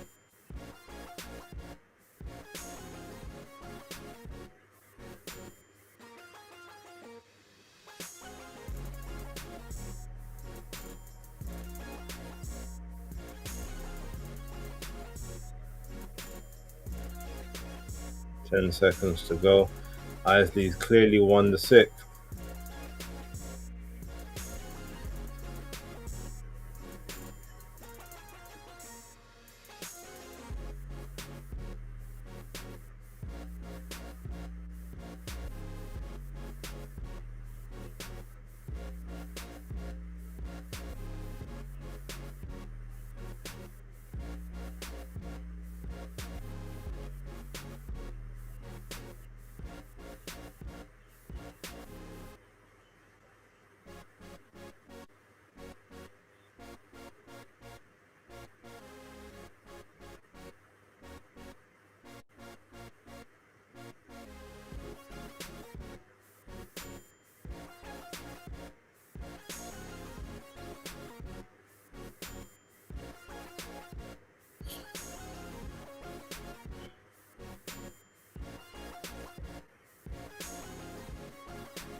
Oh, round seven.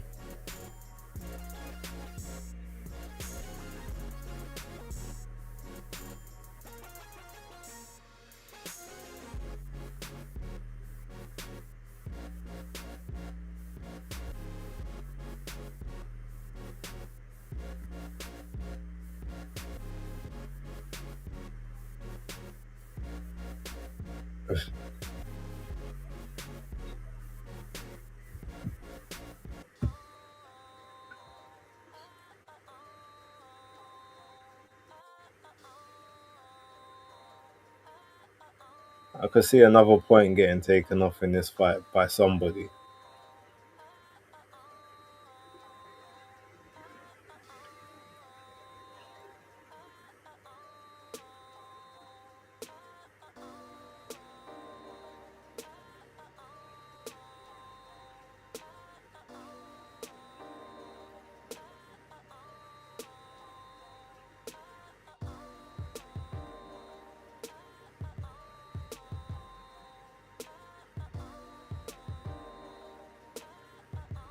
Nice jab there by Isley. Coming up to 130 of the seventh.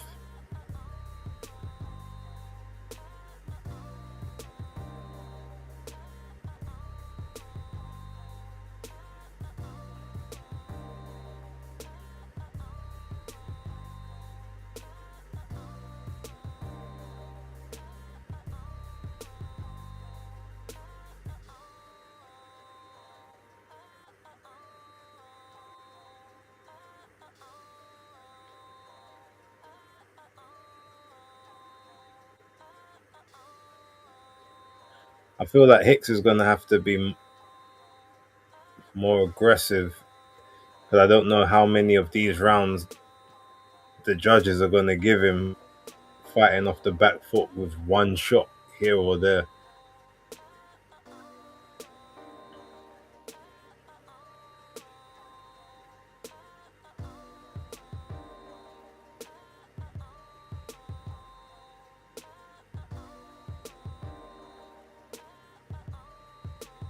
Oh, nice body shot there by Isley.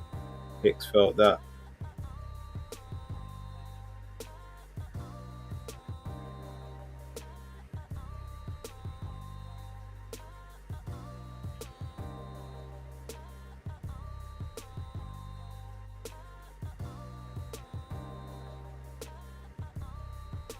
That's the end of the seventh.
Okay, some body work here by Isley in the eighth.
The crowd booing, it sounds like. Oh, okay. Yeah, Hicks is like, yeah, like, you're not ready for this work, but then he's not doing anything to follow it up. He's trying to be the counter puncher, but he needs to be a bit more aggressive, I feel.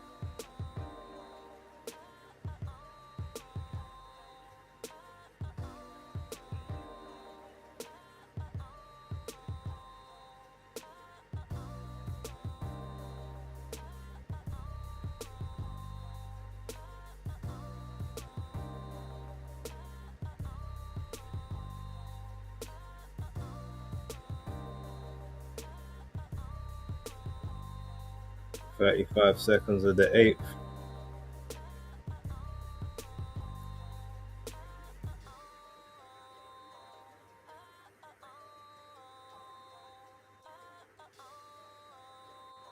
I wonder if Shakur feels a way that you got Floyd and Terrence in front of the barricade, and he's at the back of he's behind the barricade. Yeah, he might be first row behind the barricade, but as much as he talks about Claressa, he's on the he's behind the barricade here. I wonder how he feels about that.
So exchanging the jabs in the ninth.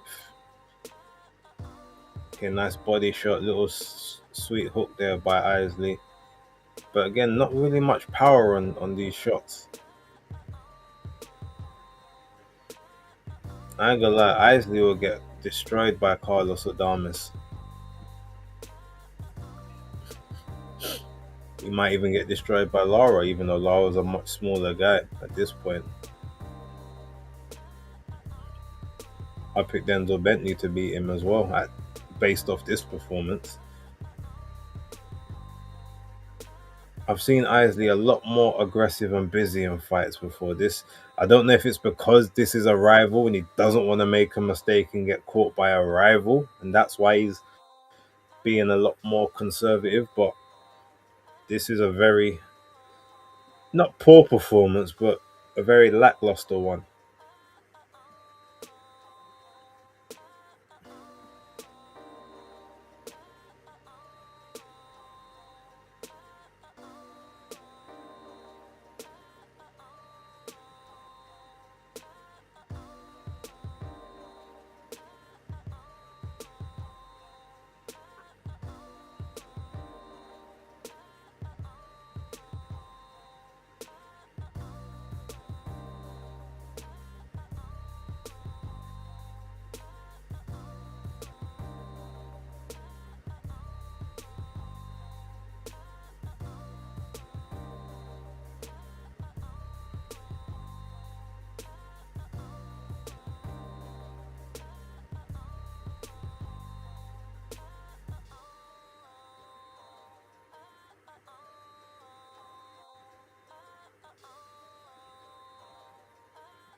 Oh, okay, nice little clean right there by Isley. He's starting to pick it up a little bit here. He must be feeling that Hicks is tired. Yep, another strong jab there by Isley. Starting to get to work a bit now. This is what he should have been doing 2 rounds ago. Might have got a stoppage. This is why he can't get stoppages. He starts too late.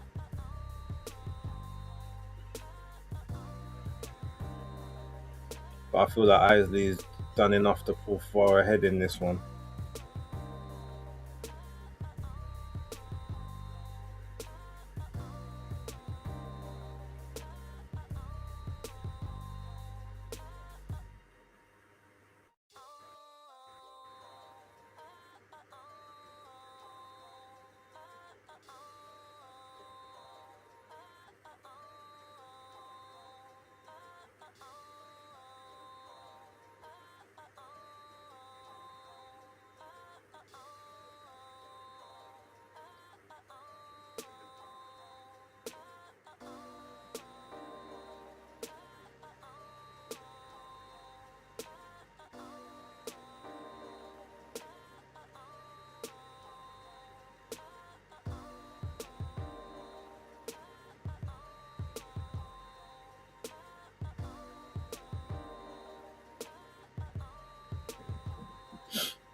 Okay, so Isley's about to go for it in the 10th.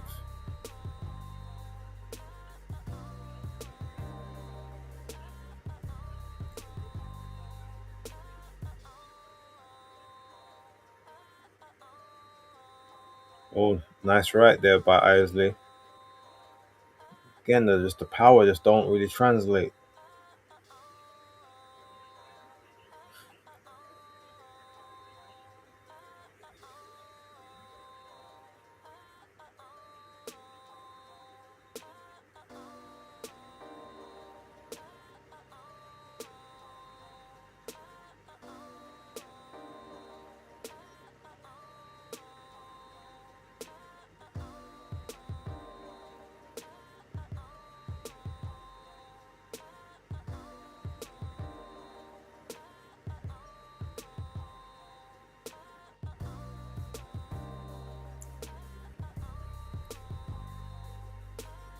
But you see, Isley is like he's in range and then he's refusing to take the shot.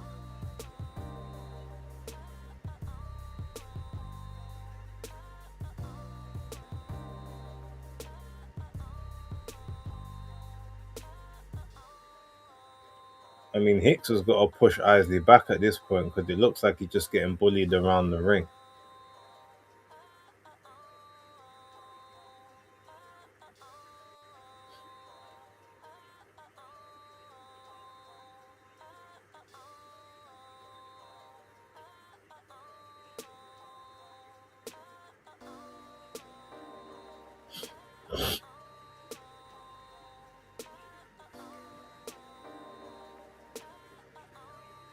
One minute left of the 10th.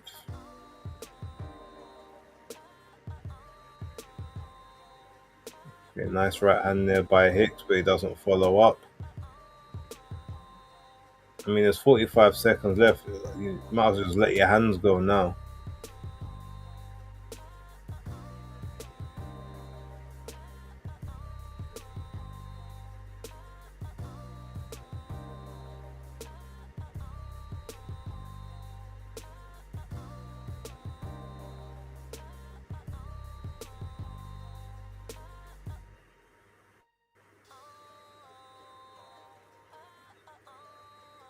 $15 to go.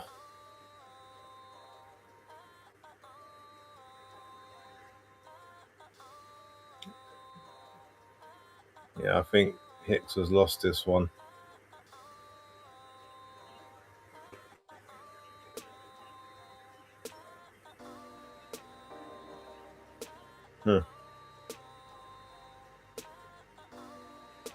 Ah.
Okay.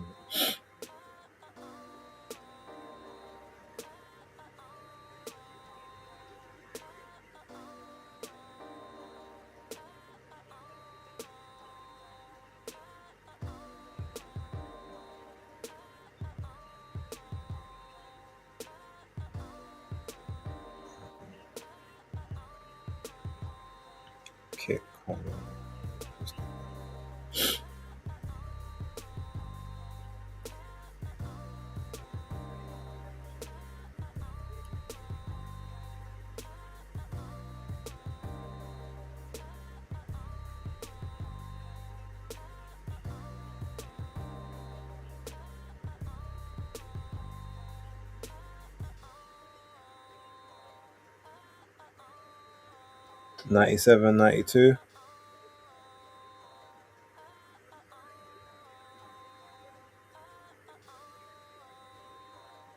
Yep, that's one.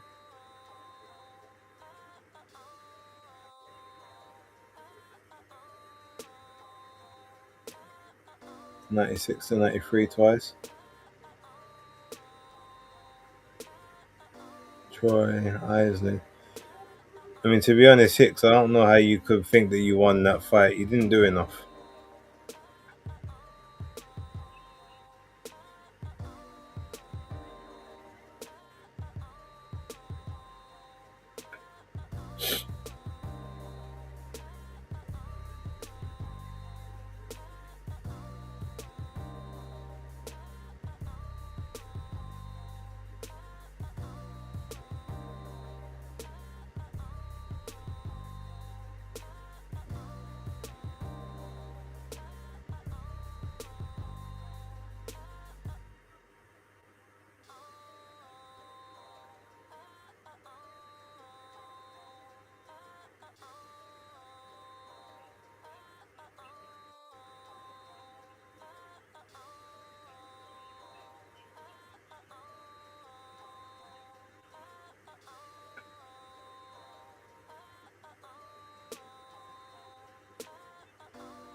So basically, one scorecard was 8 rounds to 2, and the others was 7 rounds to 3. So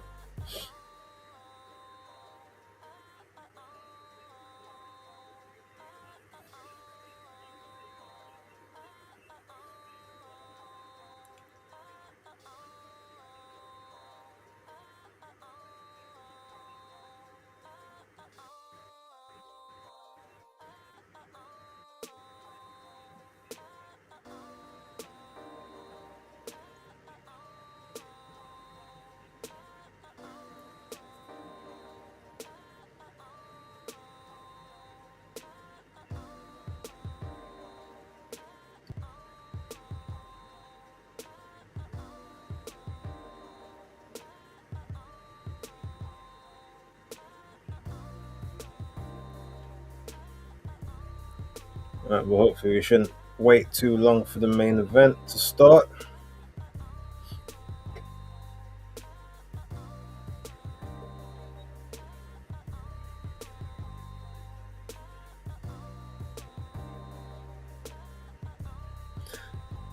All right, we'll get back to this in a few moments.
talking about Rolly Romero all the time.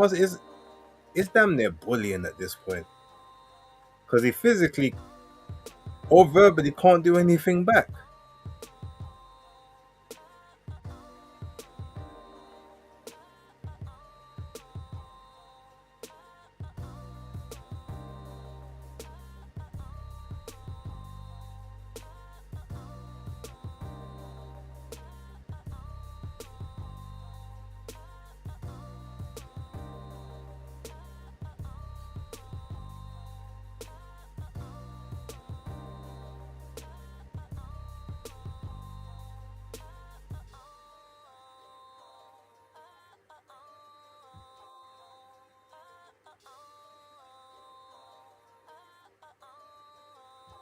The fact they're even talking about Claressa and potentially what she could or couldn't do in the ring with Rolly Romero is crazy.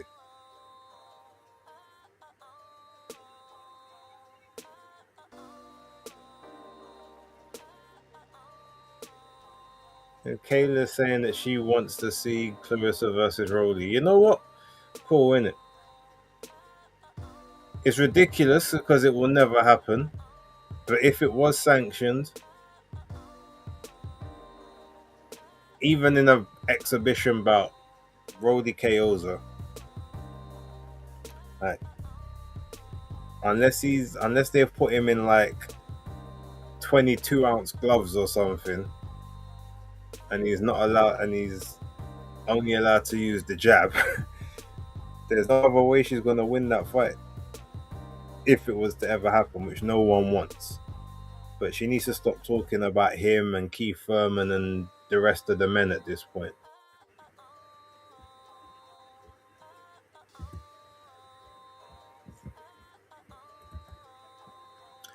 Shout out to man like Life of Bodge. Claressa is delusional, so I just have to mute everything she says. Yeah, I mean there's that, but sometimes you hear something so egregious, you just have to speak on it.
That's what Spudge say. Respect based. She wants the validation too much at this point. Yeah, and that's just what makes her so unlikable. Anything for the clout, anything for the validation.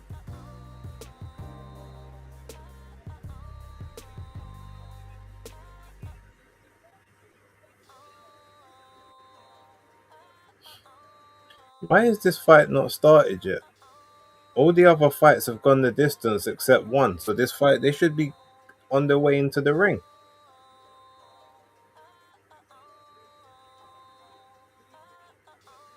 It's 10 past 5 in the morning, which is what 10 past 12 in on the East Coast,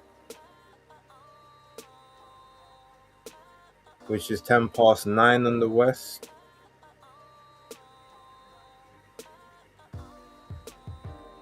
Yeah, get them in the ring. Hurry up.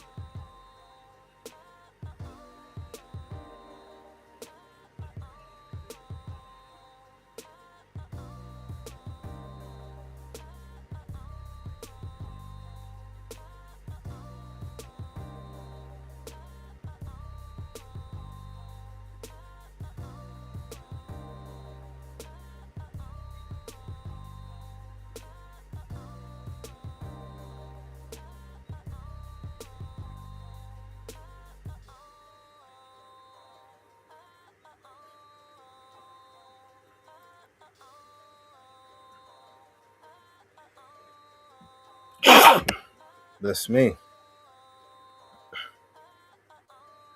All right, so we get into it now.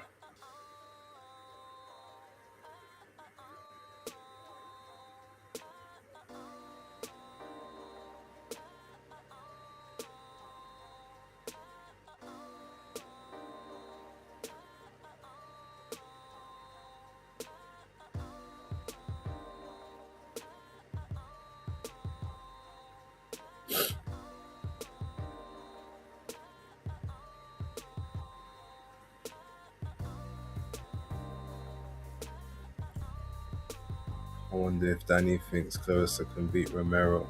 You know what? I'll ask him on the pod.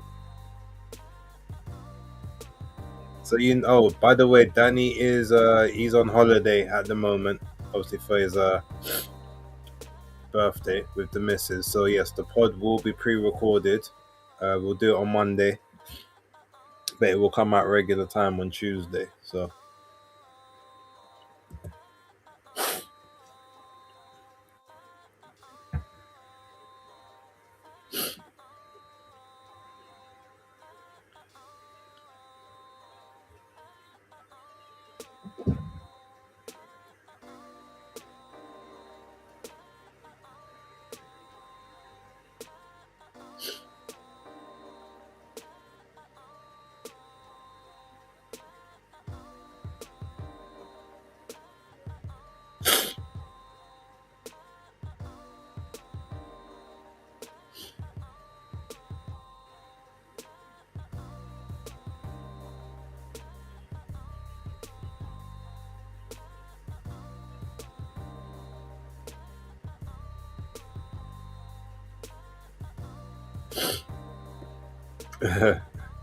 oh, Danny goes on holiday more than Boatsi. Well, this one's allowed. It's a birthday holiday.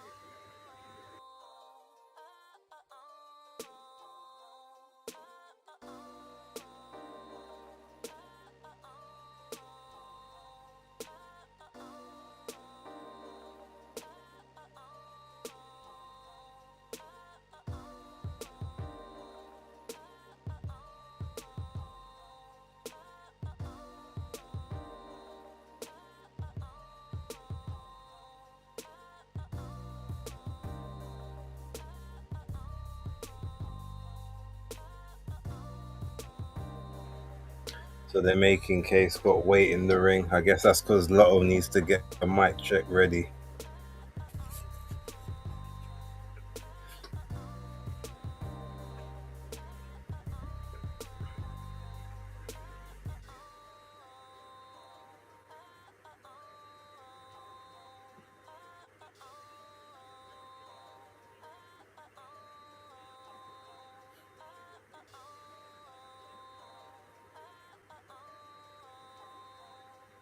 I wonder what song Little's gonna do.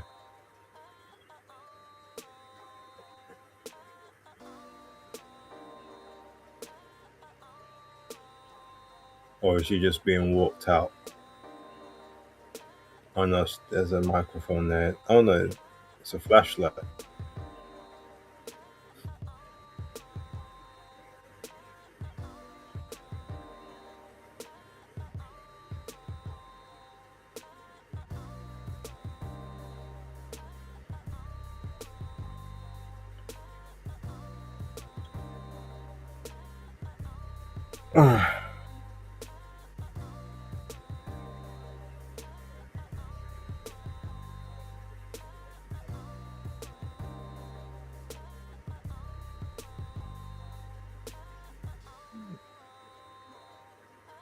Kay Scott just there like, yo, what's going on?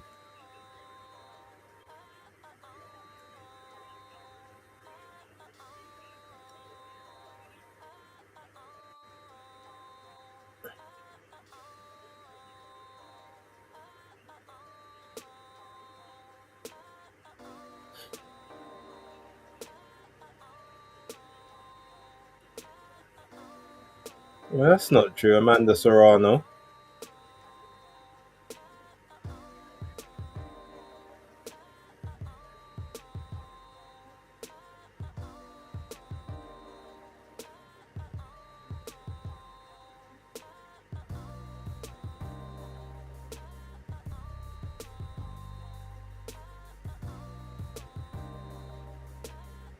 Oh, so much glazing.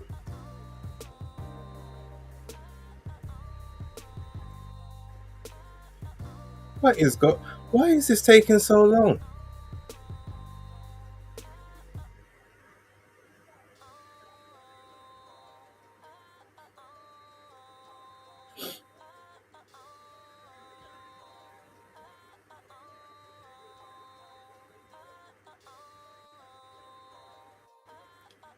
Oh Lord.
What's going on here? Where's Little?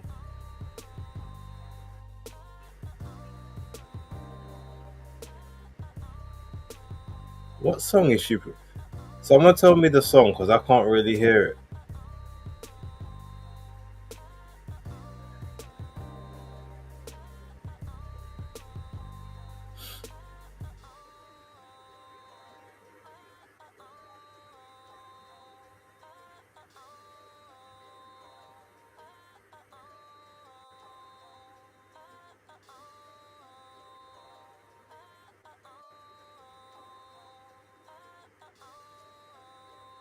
I can't hear the tune. Someone tell me what tune Little's performing, please.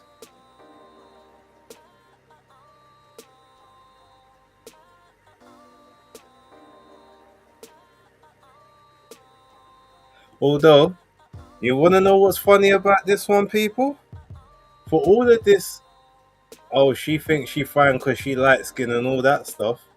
Why didn't Claressa bring out a dark skin artist to walk her out to the ring?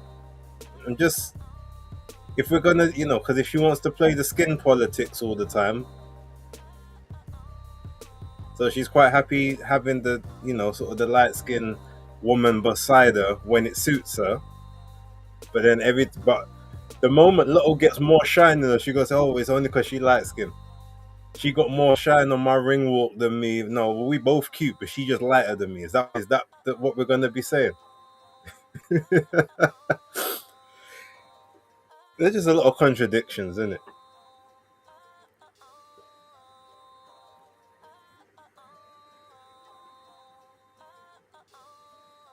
I ain't gonna lie, Papoose looking mad goofy behind at this point in time.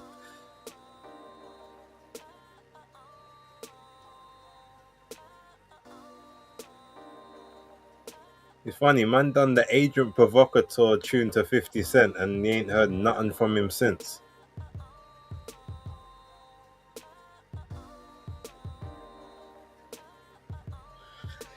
Ah, oh well.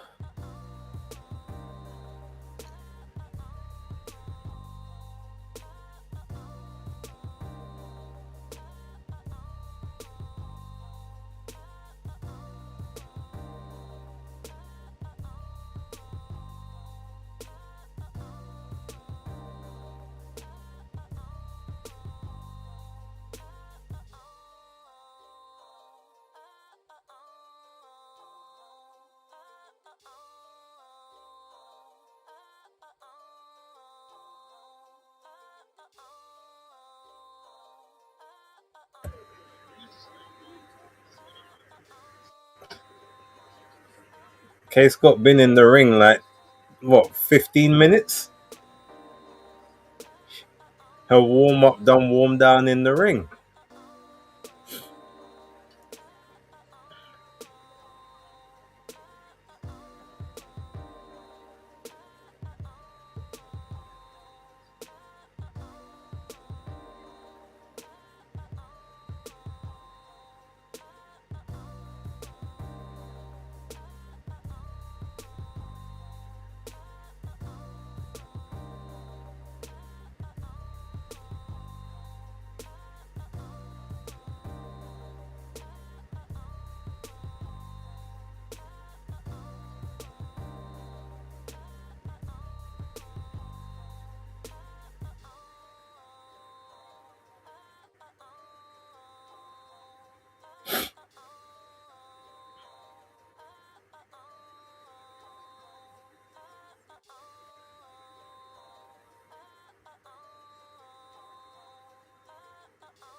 and Anthony Durrell.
What is going? Free national?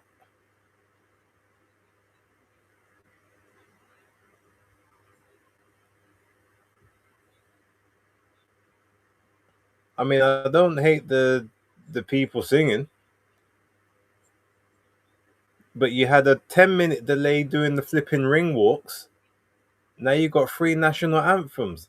I feel so. K Scott deserves extra money for this. I ain't gonna lie.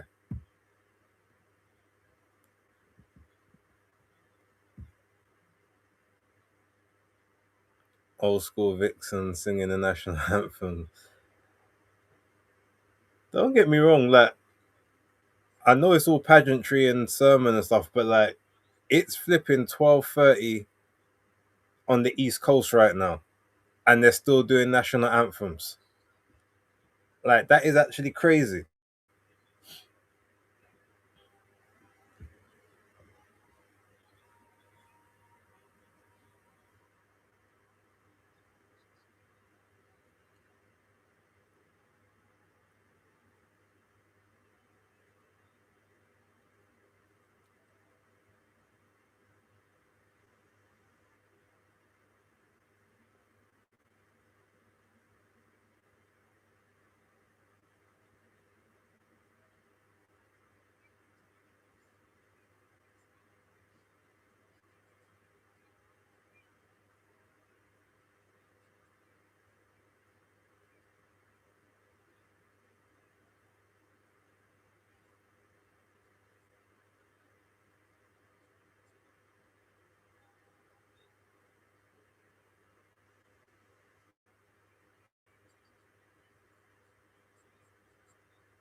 All right, can we get to the fight now? Poor K Scott. I almost want her to have some level of success now, just for this disrespect. She's been in the ring 25 minutes and ain't thrown a punch yet.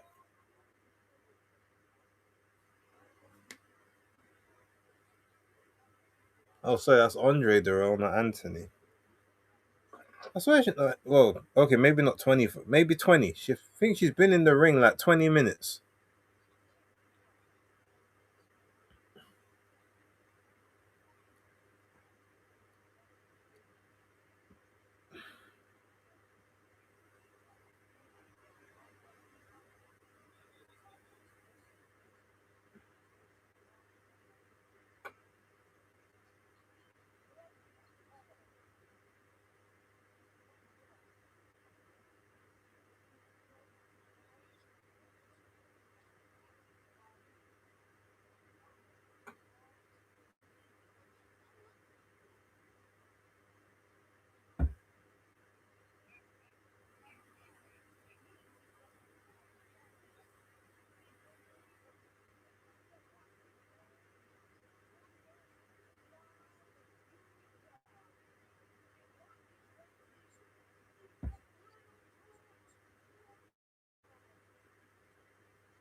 they're gonna need to warm up again if this goes on any longer. Yeah, like the poor woman.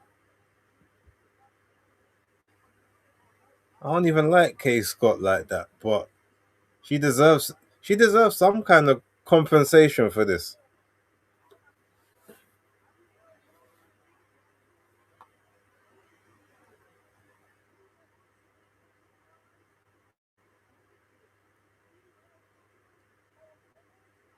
I mean, that's not true. Who universally recognized as the greatest female fighter of all time? Why are they so much propaganda?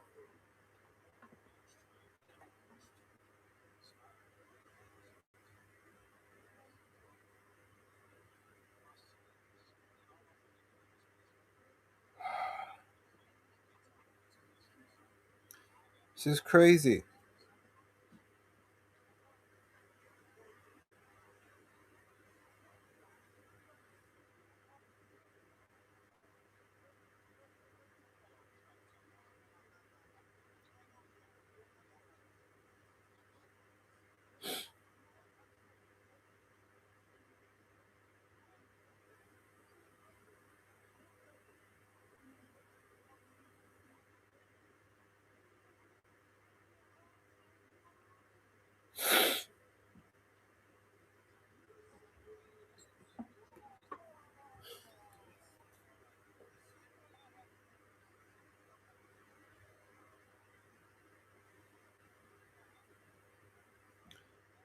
Well, at least the match is about to start now. Flipping now.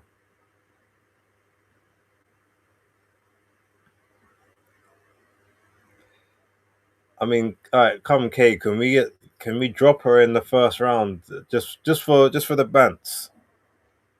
Like,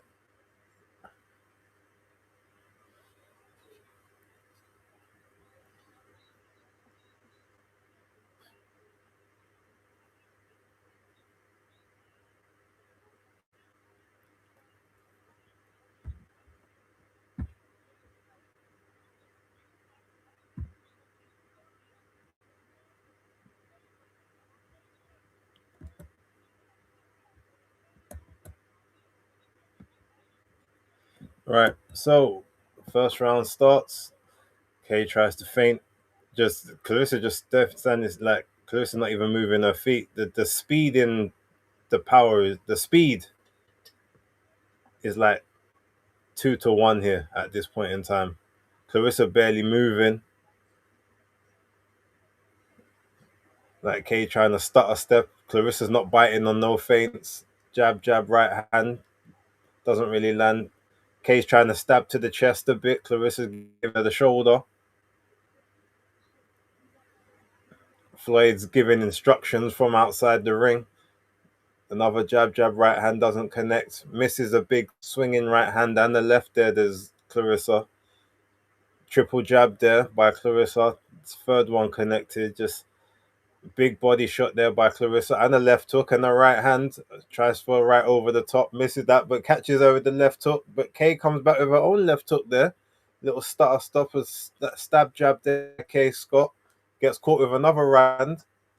Just trying to Clarissa just trying to sit down on the shots. Big overhand gets caught on the gloves there.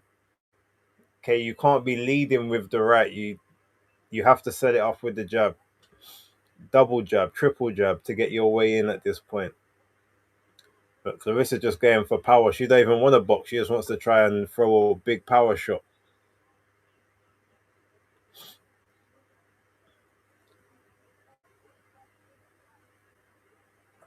Clarissa just flurrying at this point. Oh, Kay Scott's got a nut on her head. Where did that come from? She got a cocoa. Let's see where the cocoa come from. Is that a clash? Oh, she gets caught with a overhand right there. This case, and that's the end of the first round. Yeah, this ain't gonna go much. Wait, why is my music not playing all of a sudden? Okay,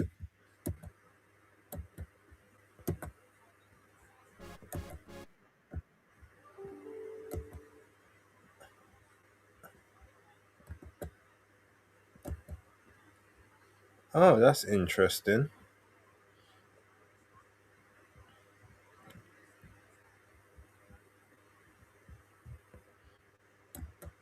So something's gone wrong with my.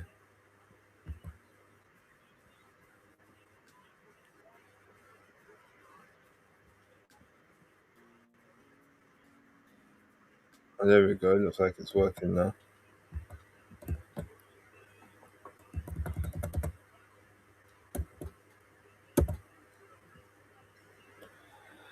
All right, round two. Kaye Scott comes to the center of the ring, start stepping again, but Clarissa's still just standing still. She's not trying to use any energy in her legs at all.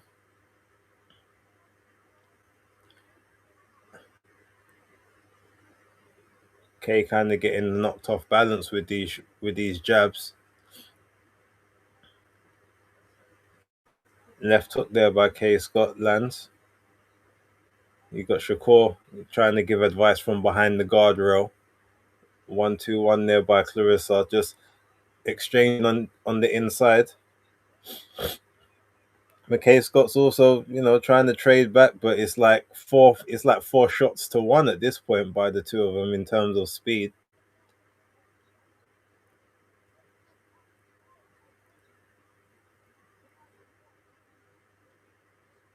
Double jab there by Claressa Shields.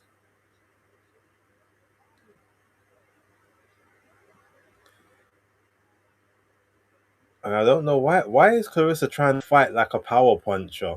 Like box. That's what you're good at. You might set up the power if you box her, rather than just trying to swing the big shots. You can tell ever look at that size of that Coco.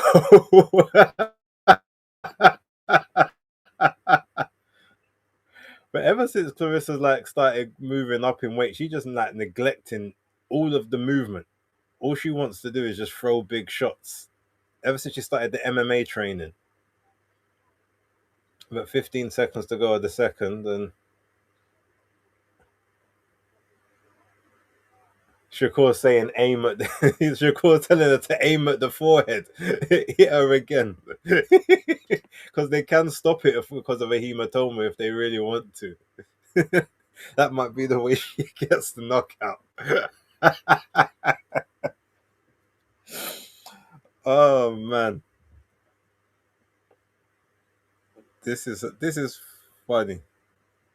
Uh,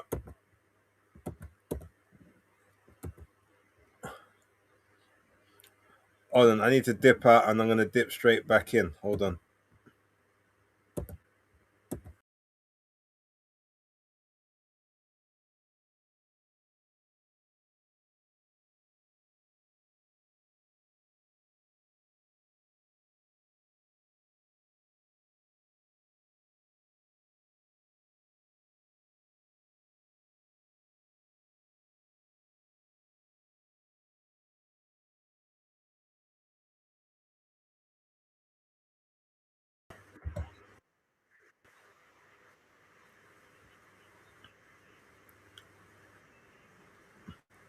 All right, hope you're back.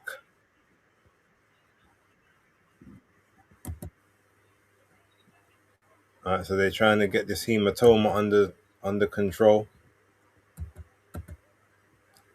Okay, now my music's just not working. That's crazy. Okay, but round three.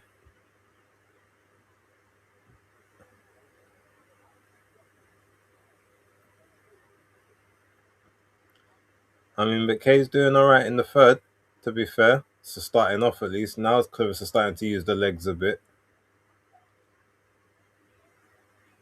Oh, I didn't even realize she's got a knee brace on. Gets caught with a left hook there by Kaye Scott. And another left hook there by Kaye Scott. The left hook by Claressa and a right and a left. And I can literally hear my dog downstairs.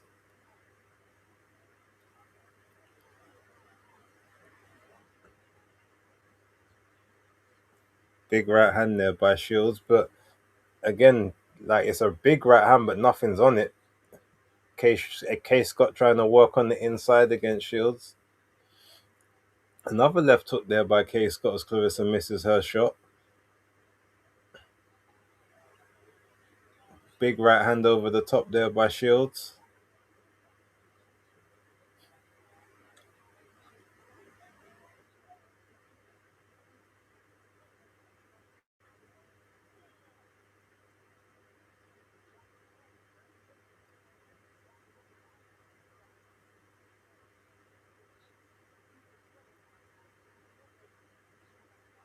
Nice left hook there by Scott. But Claressa tries to go for a little barrage right at the end of the round. But again, just no power.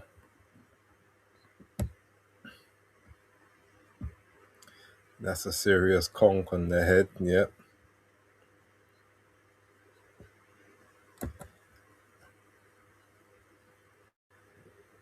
Nobody trying to see you for what site you watching the show. Or I'm watching it on the zone where it's being broadcast. Like, pay for the zone and you get it in it.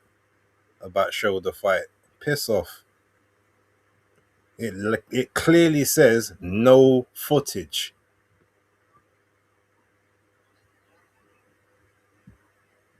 Dumbass.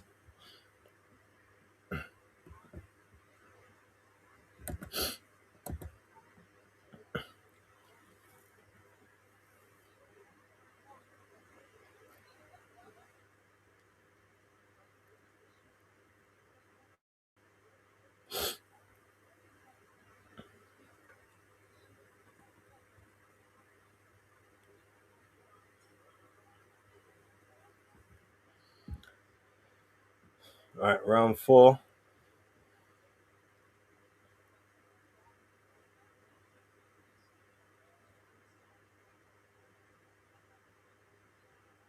Alright, Claressa with the jab right hand.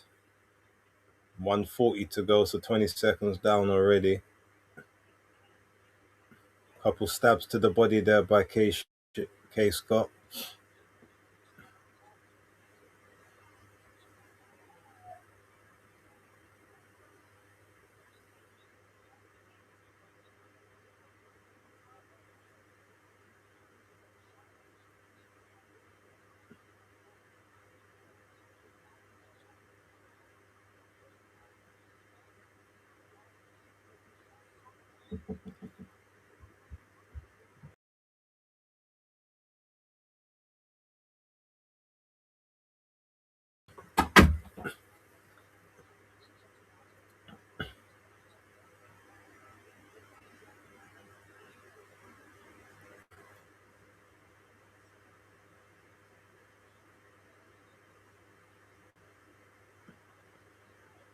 Couple lefts. Shields trying to work to the body a bit there.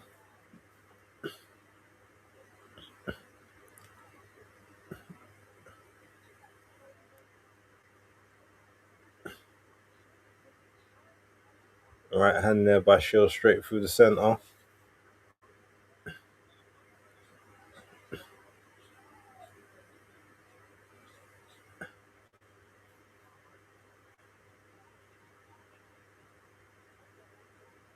Claressa just trying to load up with the shots rather than show actual boxing skills at this point.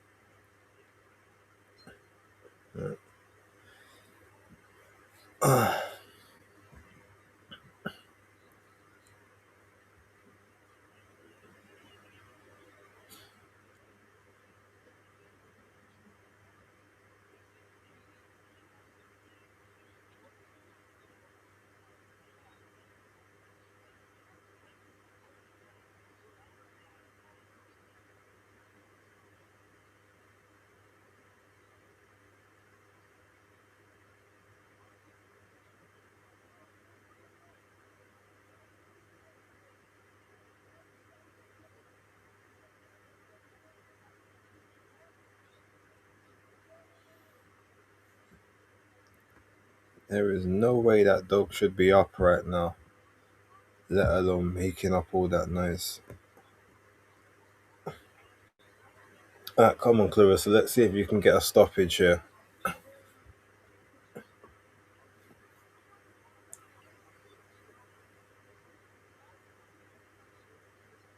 What's this, round 5 or round 5? Okay, so what have we got? 12 minutes left in theory.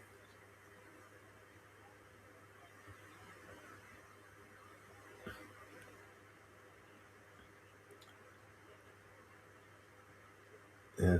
Scott, she hasn't got the speed, but her jab's not too bad to be fair. But if Claressa didn't flurry so much, she'd probably be able to set these girls up. Little dirty boxing on the inside.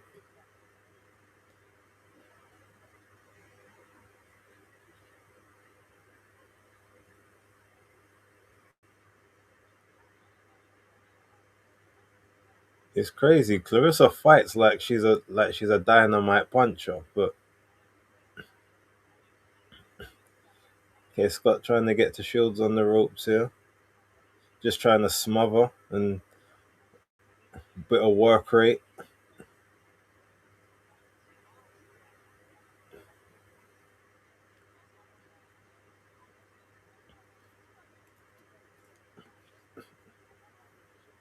Okay, a couple nice shots by both on the inside there. Claressa trying to work to the body. Left hook there by Kaye Scott. More body shots by Claressa and a right hook and a left. But round on the point of the guard, Kaye Scott backs off a bit.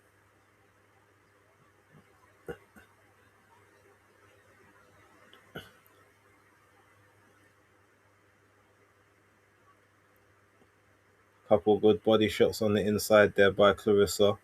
Pushes Kaye Scott off. Goes for the right and the left.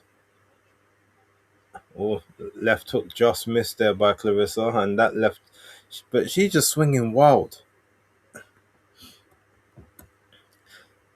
Yes, I do. You're right, Angel. The problem is the software I'm using at the moment. I haven't figured out how to do it. I could do it on StreamYard, but I don't use StreamYard anymore, as this one works better for me. I'm working on it though, because I was supposed to have done it months ago. So I will get it sorted at some point. I just need to, I guess, do a tutorial, find out how to add it to this program.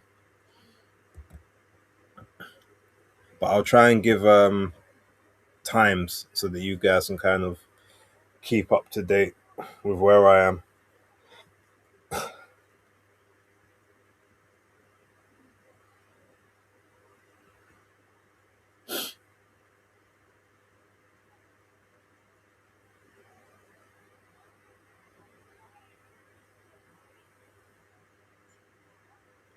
All right, so round 6 just started.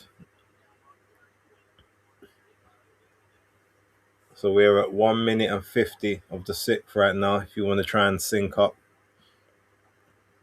Clarissa's just going for wild, well, not wild swings, but very much she's just trying to throw big shots at this point. Nothing is being set up. She's not boxing. She's just trying to slug.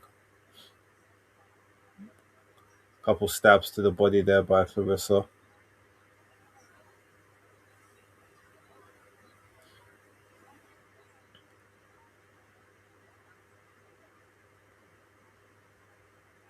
Okay, is it me?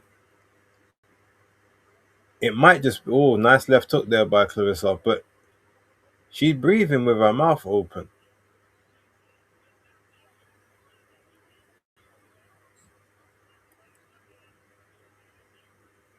Oh, left hook there, right hand by Claressa.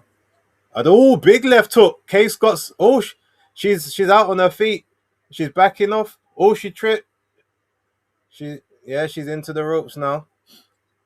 4, 5, 6, 7, 8. Is she okay? The referee's telling her walk here, walk there, walk to me. The referee's gonna stop it. He's gonna. She's not on her legs. She needs to take a knee again. Oh, they've thrown in the towel. Legs are gone. Claressa gets another knockout. he needed a national anthem timer for this fight. You're right, I did. Right. Okay, with that being said, look, ladies and gentlemen, normally I would stay on here, but like I said, the dog is going crazy downstairs. So I need to jump off now. I will catch you lot on the weekend wrap and we can discuss this. We're not going to do a weekend reaction. We'll just do a standard weekend wrap. But yeah, peace out and I'll catch you soon. Peace. Maybe I'ma make it, maybe I'm not. In time we'll see. But who better than me? I don't care if you agree. I ain't saying that I'm better than anyone. But who better than me?